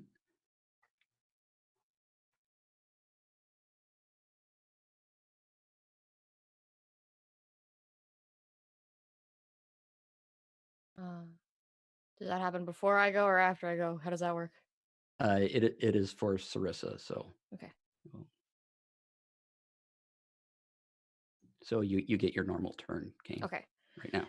Okay, so for my bonus action, first of all, I would like to cast Wrathful Smite, which means that the next time that I hit with a melee weapon attack during this spell's duration, and it is concentration, I'm going to get an extra d6 of psychic damage. And a hag being a creature, if I hit her, she's also going to have to make a wisdom save to avoid being afraid of me. However, I'm then going to maintain concentration on that, and instead of attacking this turn, I'm going to move up and get my hand on Molly's shoulder, and I'm going to empty out my lay on hands pools. So you get 10 HP back. Oh, thank you. Okay, and I'm sorry, am I making a save or? Not yet. Not until yet. I hit you. Okay, not until you hit. All right. So, but as soon as I hit you, it's gonna suck. Right. Okay. Anything else you want to do? I believe that is my entire turn. All right. So, thanks to a donation, we have a wild magic surge for Sarissa. Let me just call up the table here. I think I am dead last. Yes, and so I believe everyone else is gone.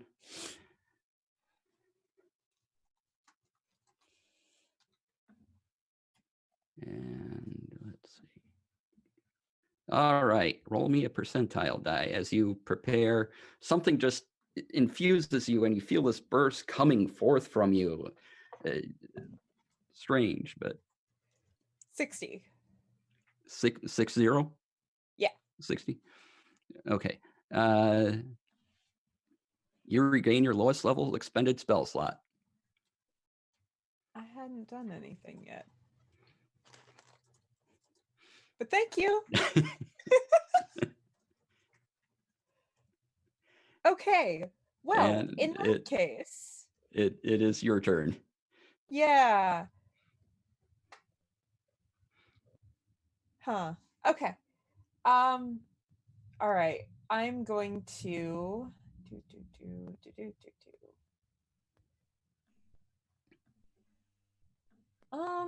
you know what? I'm going to cast Infestation at this witch. Okay. Tell me what happens. She has to make a con save of 11. I rolled a natural 20. So anything on half damage or on a save? Or? I'm looking.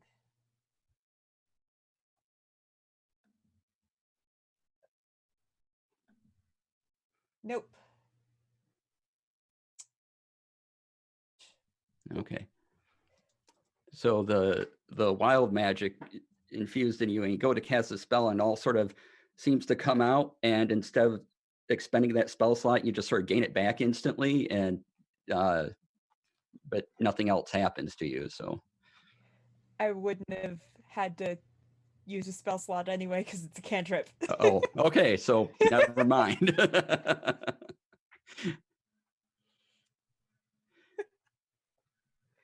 Oh well. We are back to the top of the round, which is Dawn. And before we do that, chat, if you want to make more donations to the channel, you can just say, we'll let anyone have a wild magic surge. You just tell us who you want that to happen to, and they will let me know. So thank you for that. Dawn, it is your turn again. Has it been 10 minutes? No. Okay, she's still focusing.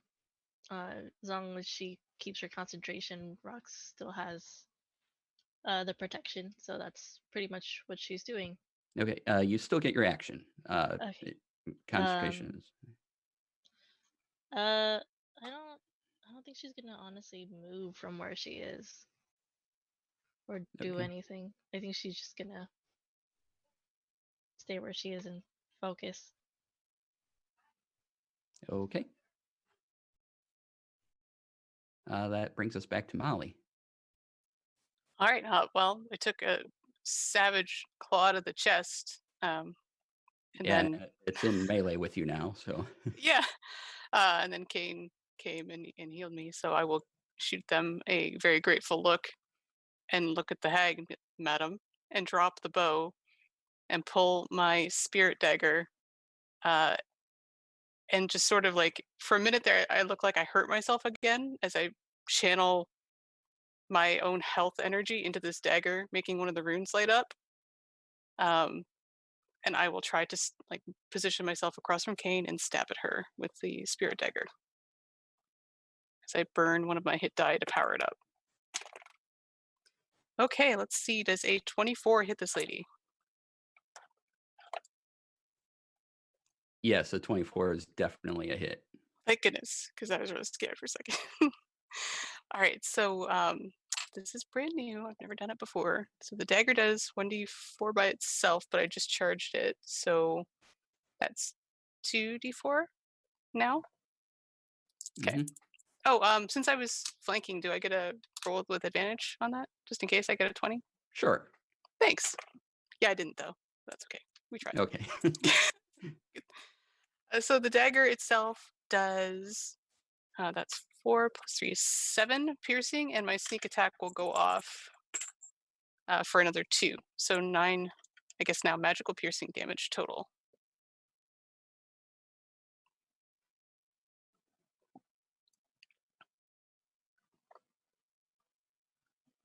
All right. As you go into stabbing it with your dagger, the energy absorbed into it, the kind of a white wisp goes around the blade as you stab in and pull the dagger back out. And yeah, hurt her for 9 more points of damage.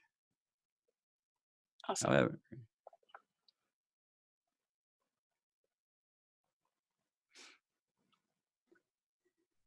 and next is a the night hag. Molly, you're She's a still the night target. hag? She's a night hag? Well, it's based on one, yes. It's not quite the same, but you know. No, no. Okay. But I'm guessing does a 12 hit you? No. Sorry, thank 11. goodness. Yeah. So it goes for a claw again and it misses. Yep. Haha. No.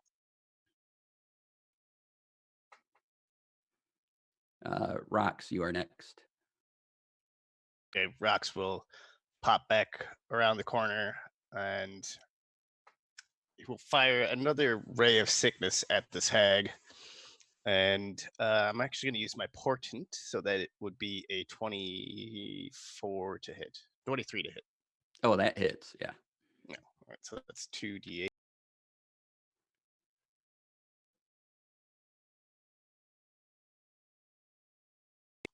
It is 8 poison damage, and they are poisoned until the next turn, I believe.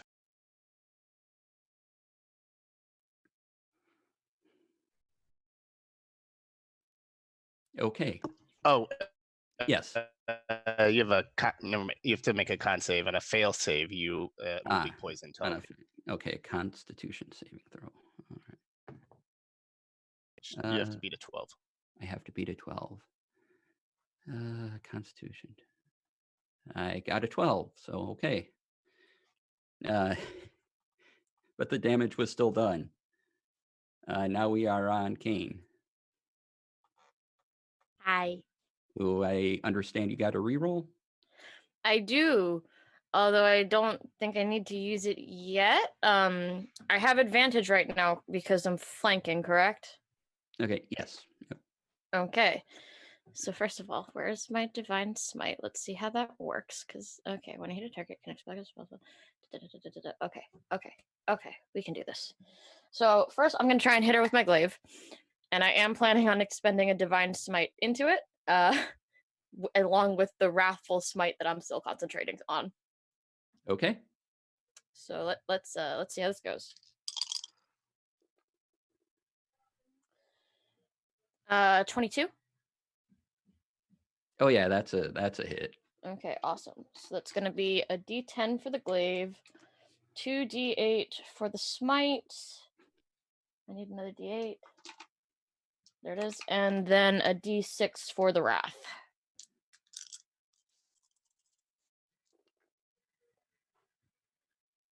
Oh, that's a lot of big numbers. 11.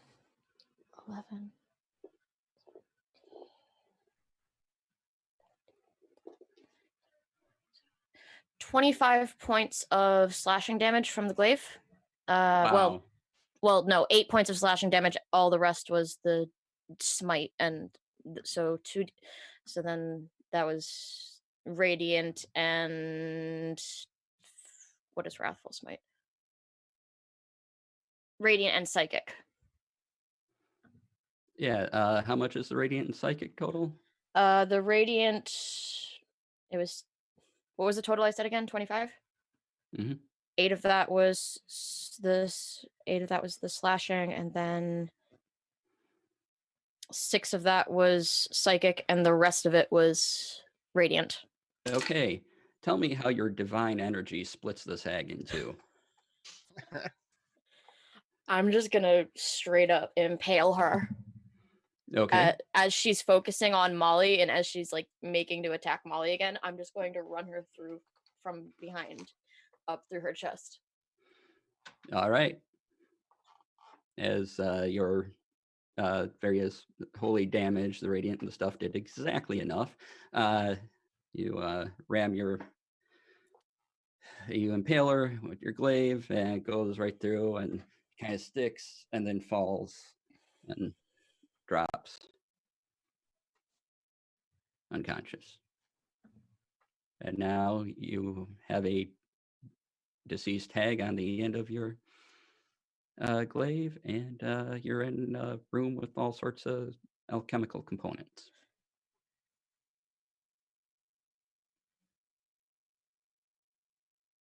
Oh, okay. I get a random reroll. Nice. Thank you, everybody, for donating and adding to our randomness. That's great. I'll be sure to keep that in mind. So, what do you wish to do? Is everybody okay? I feel much better now, thanks to you. I will not let anything happen to you if I can prevent it. You are all my friends. I feel the same. Can I kind of check out down around here to see if this looks like only one hag makes this area is theirs, or if it seems like multiple people have been working down here? Yeah, give me a perception check. Okay. I think Rox would be going to check out these chemicals and doodads. I'm gonna get the Sarissa's hag going to off start my glaive. just putting stuff in a bag. I'm going to get the hag off of my glaive. Okay. Molly, give me a perception roll. 22 total. 22 total. You're looking around. You can tell this seems to be where they slept, ate, did everything, and it only seems to be this one person. You do discover there seems to be a secret door in the southern wall of this place. Oh, That's Uh, exciting. Rox and Sarissa, you kind of manage to divide up the components between you two and put them in, and we can go over what you got later. That works. Nice. I will point out the presence of this door to my party. A door. Yeah, seems to be alone in this laboratory, but there's a passage here. Can I figure out how to open it? Yeah, it's fairly easy open. Like probably the hag just needed quick access to whatever's behind here. So Yeah, I will slide that, push, slide, pull, whatever I need to do. all right, yep, That may it be open. pulls open towards you, and down it is a small hallway. Hallway going downwards again? Nope. It would be on an incline heading back up. Goes up. Should we follow it or go back and check out the snuffling furry things? Or both? Both. But while that's happening, I'm going to search the hag's body after I try and get my glaive out of her. You cannot Okay. keep this. On the hag, you find 2 healing potions, normal. Some silver, a couple of bones that have been sharpened to toothpicks, about 20 silver, and she had a robe. And looking around the room, you also see a staff leaning up against the wall. I'm going to offer the staff to Sarissa and the robe to Rox. Okay. And then I'm going to offer the bone toothpicks to Dawn. Dawn's 'Cause- just carrying the lantern and Henrietta in her arms, like, Yeah. Because they look like they'd be something that'd be kind of fun to play with. And then the 2 healing potions go to Molly. But I'm going to keep the silver. Thanks. And Dawn, since you weren't moving or anything, Henrietta fell asleep in your arms and just slept through all this purring and didn't do anything. You weren't, moving and doing a lot of spell work, so it's just out and doesn't care about the world around it at this time.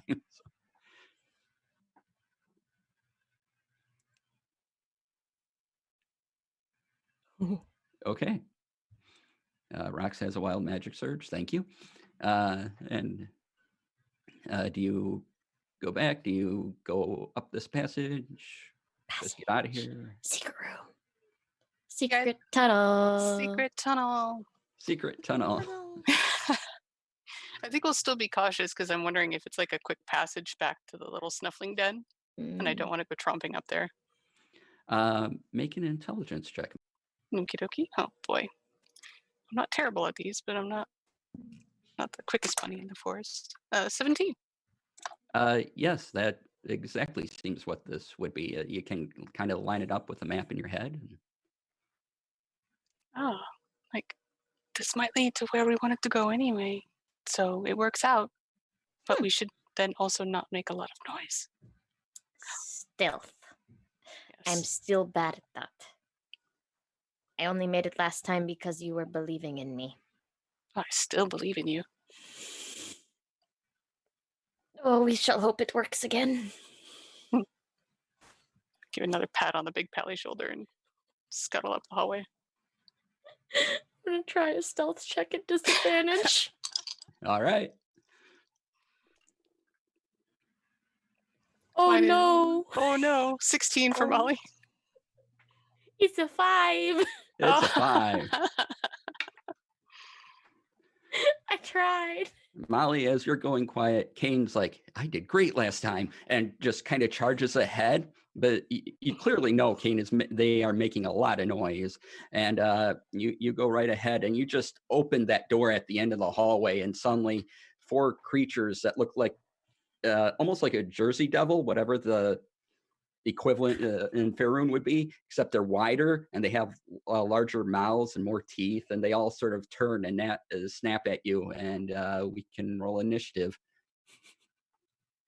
Wait, I have a reroll. Kane has to reroll. Can I try that again? Just like, nope. Not that part. No. Also, Sarissa managed to roll an 18 on stealth. Wow. I have Okay. no idea how. Somehow yeah, nothing noticed you. Okay, roll initiative. Okay. Oh, no. Sorry, guys. Can I That's bring Doggett into initiative or combat? Sure. 30-20. All right, hold on here. Kane is first on my list. 19. 19. Okay. Oops. We're a little more with it this time. Okay, that was a 19. All right. 19. Okay, Sarissa, you got 20. 20. Molly, 15. 15. Dawn, 19. 19. Rox, 15 for Rocks, 4 for Doggett. 4 for Doggett. Okay. All right. And start. So first is Sarissa. How in the world am I? Okay. Okay. What do you say these things were?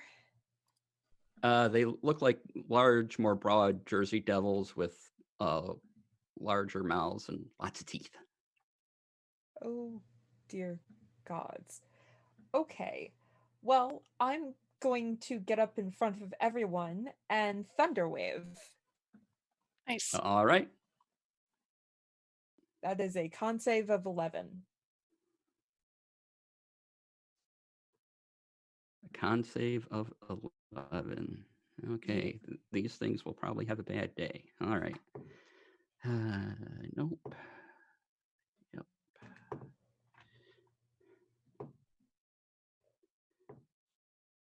Okay. A lot of dice. You get 2 of them in your thunder wave. Okay.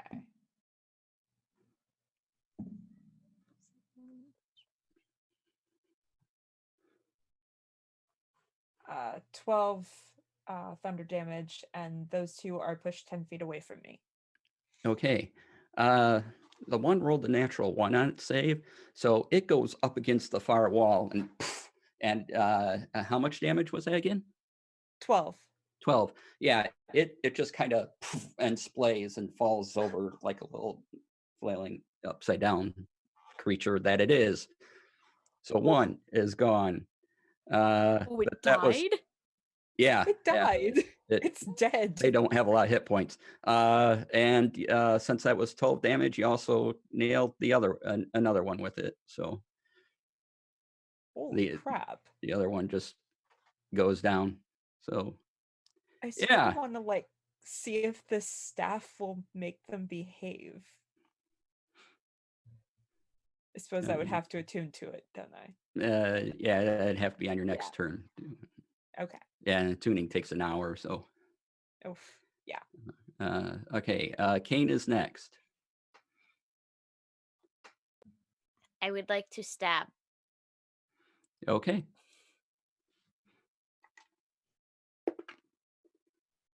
How does a 17 do to hit? That hits. That will be 10 points of stabby damage. 10 points of stabby damage. Okay, that one goes down. There you're in front of one him. left. So yeah, there's 1 left. I just kind of look at it and go, "You're next." I All wonder if right. there's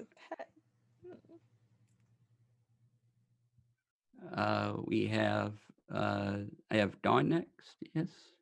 Yep. with everyone's damage, I didn't think I'd get this far. So let's see. Second.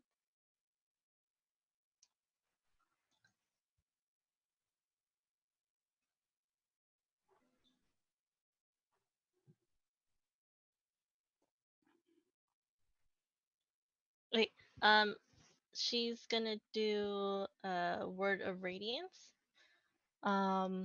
So she utters a divine word, and burning radiance erupts from her. Each creature of her choice that she can see within range must succeed on a Constitution saving throw or take 1d6 of radiant damage.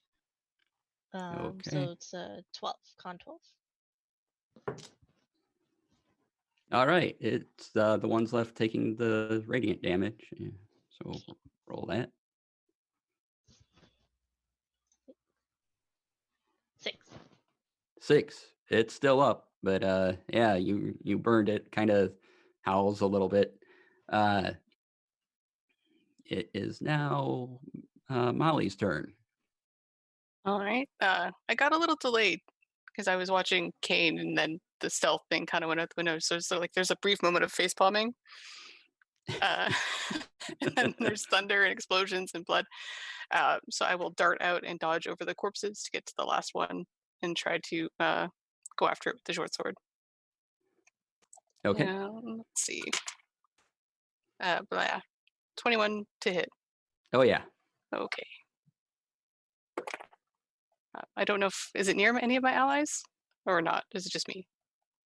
At this point, this one's just near you. Okay. So it's a total of 6 slash piercing damage. 6. Okay. So how do you pierce through this thing? I feel like Dawn just burned like a hole in it, so I just continue like go for that weak spot and just put it right through, just like through that squishy burned flesh. Just end it. Okay. And you end it, and it howls very loudly as you do this. And you all kind of something is disturbed in the pile of bones in the corner and comes up out of it and looks at you. And this seems to be a larger version of these creatures. And Rox, it is your turn. How close is that other one to me? Just before we move on. It's within 10 feet. Bonus action to disengage, please, and use the rest of my movement to run away. Sure thing. Hi, and then I. Rox will go ahead and shoot. Rox, you have a wild magic roll. So oh yeah, I forgot about that. Percentage. I pre-rolled that, and that is 33. 33. Okay. 33 is maximize the damage of the next damaging spell you cast within the next minute. Beautiful. I will roll Ray of Frost. Is an 18 to hit. An 18 will hit. I guess if that's max damage, that's 8 points of damage. 8 points of damage. All right. Thanks, Misty. And then, Daggett gets to go.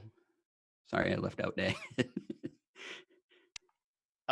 He's just gonna hang out on Rox's shoulder. Maybe All right. touch his ear. I don't know. All right. We're back up to Sarissa.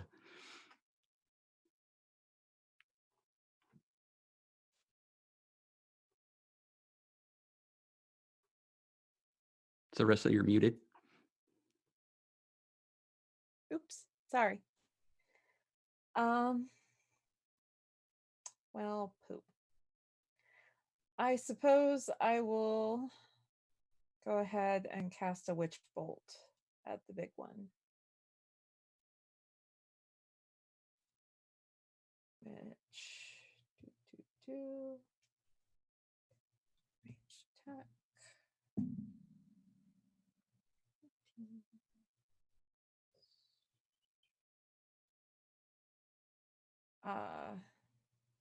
17 to hit. Yes, that's a hit. Okay. And then, actually, 19, 12. Well, that's 2 lightning damage. Okay.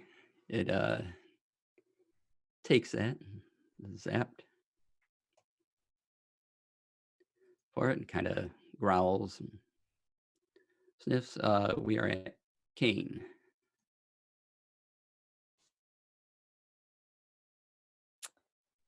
I guess I'm gonna go up and try and get at it from an angle and slash at it with the glaive. All right. Do I still have a reroll or did I use that? I don't even know anymore. I don't believe you use your reroll. Okay, good to know. Very good to know. I'm using that. How does a 19 do? 19 will hit. Thank goodness, because the other one was a 2.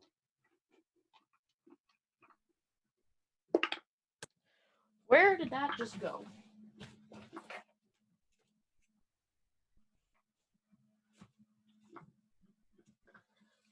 The dice went Dice down. flying. That's going to be 11 points of slashing damage with the glaive to this thing.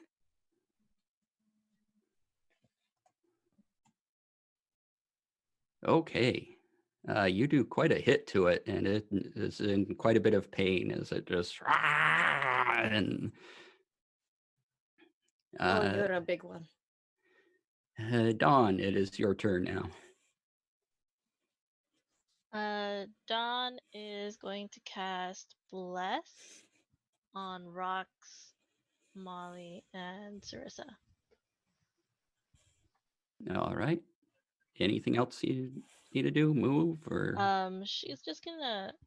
I mean, she's still behind everyone, but she's gonna try to cover the ears a little bit of Henrietta, like stay asleep situation. All right. But that's what's happening over there. All right. Molly? All right. So Kane is over there right now. This looks like just a big souped up version of what we just were fighting. Yes. Okay. I will run over and get on the other side of Kane. Give them a little nod and try to get that short sword action in there. Oh, that's a natural 20. Okay. All right. So All right. How's your hit points doing? I'm 1 away from full. Okay, so you're fine. Okay. Just to let chat know, we have a special rule if you're at half your hit points or less, and do a critical. So it hasn't happened yet, so the effect doesn't happen, and no one's chosen it. Okay, go ahead and do your normal critical. Alrighty. So is it max damage plus another die or double or die? I can't remember. Sorry. Double your damage die, and then add your bonus to it. Cool. Oh, great. So that is. And a D4 for. Oh, D4 is just at the hit, right? Oh yeah. Yep. Yeah. So that's total. That's 6, 9, 18 total between the sneak attack and the short sword hit. Okay, that will finish this off. Describe those finishing blow. Well, there was like a pile of bones, you said? Yes, yep. There's a pile of bones they seem to be using for chew toys. So okay, yeah. I think maybe I'll just like run up, and if there's like a rock, I'll jump up off the rock to give myself height, and like just go right after the thing's throat and just like try to lop its head off, like a big this is Sparta moment. Yeah, you do that with your dagger, just kind of slices through, and off with its head. So yeah, yep. Short sword, yeah. It goes, yep. And I'll just land back on the ground. Well, that was exhilarating. That was badass. And as you finish this off, anyone that wants to can give me a perception check as you're kind of looking through the bone piles and things. Yeah. 19. Okay. Everyone who got above a 15 can see what looks like a wand amongst the pile. Oh, how fancy. One of you should take it. How many of us can use magic? I think everybody, except perhaps Molly, but I pat the glaive. I prefer. Well, I have a new staff, and You could always rocks. figure out what it does. Hmm. Maybe you don't have to be magic to use it. It's true. Hmm. True. Is that the only thing of note in the pile? Yeah. Tragic. Yeah, they're probably not the keeper of all the good treasure, but it is a good find. Mm. What are these things? That is a good question. I can cast whatever that is. Identify, but I need 10 minutes. For the creatures or the wand? I meant like all the items that we've gathered so far. Cool. Ooh, do that. All right. We're running low on time, so I'll write up what you found and just remember you did that. Where do you want to go? Want to head towards the exit or back out? It's really the only way, I suppose, unless you want to live here now. But We The should inspectors have relocated. head out, perhaps, and then return the cat, and then take a nap. Yeah, That maybe sounds good. maybe swoop up those 9 people if we can. Oh yeah, in the stoner camp. Good idea. Yeah. Yeah, see if we can get outside and see if the fog is there, number one, or if the hag was sort of the source. Yeah. What do we do if the fog is still there? We Run live really here. fast. Yeah, live in the cave. We live here. I mean, we could live here. We have meat. This one is very practical. I like it. so you go to the mouth of the cave, and as you look out, it's a bright, sunny day. And you can see Oh normally no. all the way out. Oh no. Oh no. You just see Kate like slink back towards the cave. Oh no. Did that robe have a hood she could borrow? Yeah, Or they could borrow? Rox will give Yeah. the robe back. He's like, you can use this for now. I will give back when we are not in sunlight.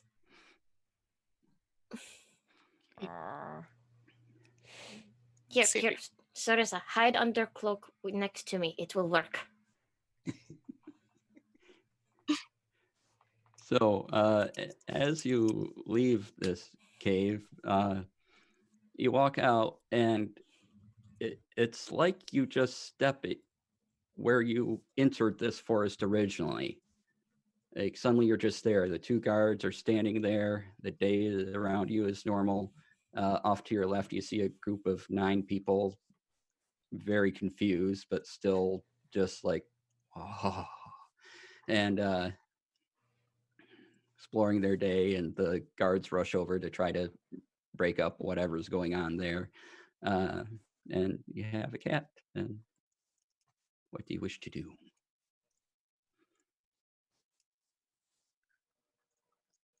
I guess we should briefly check in with the guards just to let them know about the tree one and then take off. Well, not take off running, just leave. Suspiciously bolt away, yeah. No. All right, you let the guards know. They look around confused, no longer seeing any trees like that or anything. But yeah, and you make your way out, and you have a kitty. Do we know where Gavin lives? Nope, no one's Okay. ever asked his address. Well, he knows where we live, so I guess he'll pop by. He'll be along at some point. Does Dawn still have the lantern? Because she's been carrying it this whole time. Yes, you still have the lantern. Okay.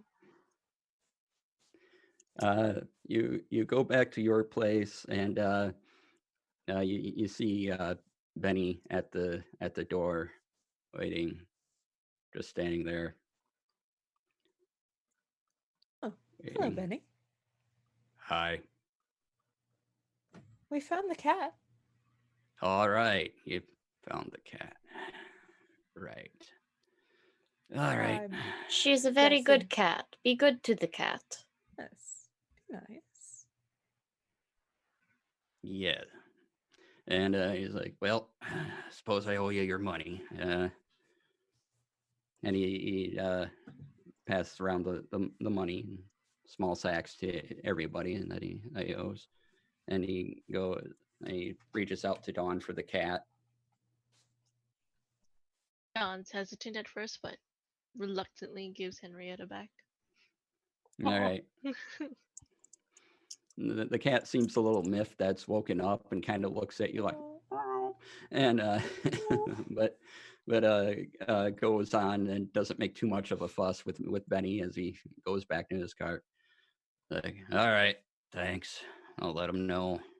I don't know what else I'll do for you. I can't make promises. And rides off on his cart. Anything you guys would like to do as we wrap up? Go take a I very want- long nap in a very dark place. That too. But I want to attune to that staff. All right. I will let you know between games what goes on with that. So, All right. Can I ask Dawn for the lantern?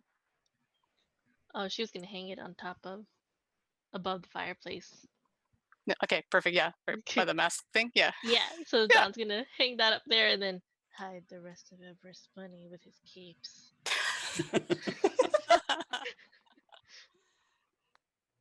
Our second trophies on the wall. Perfect. Yay.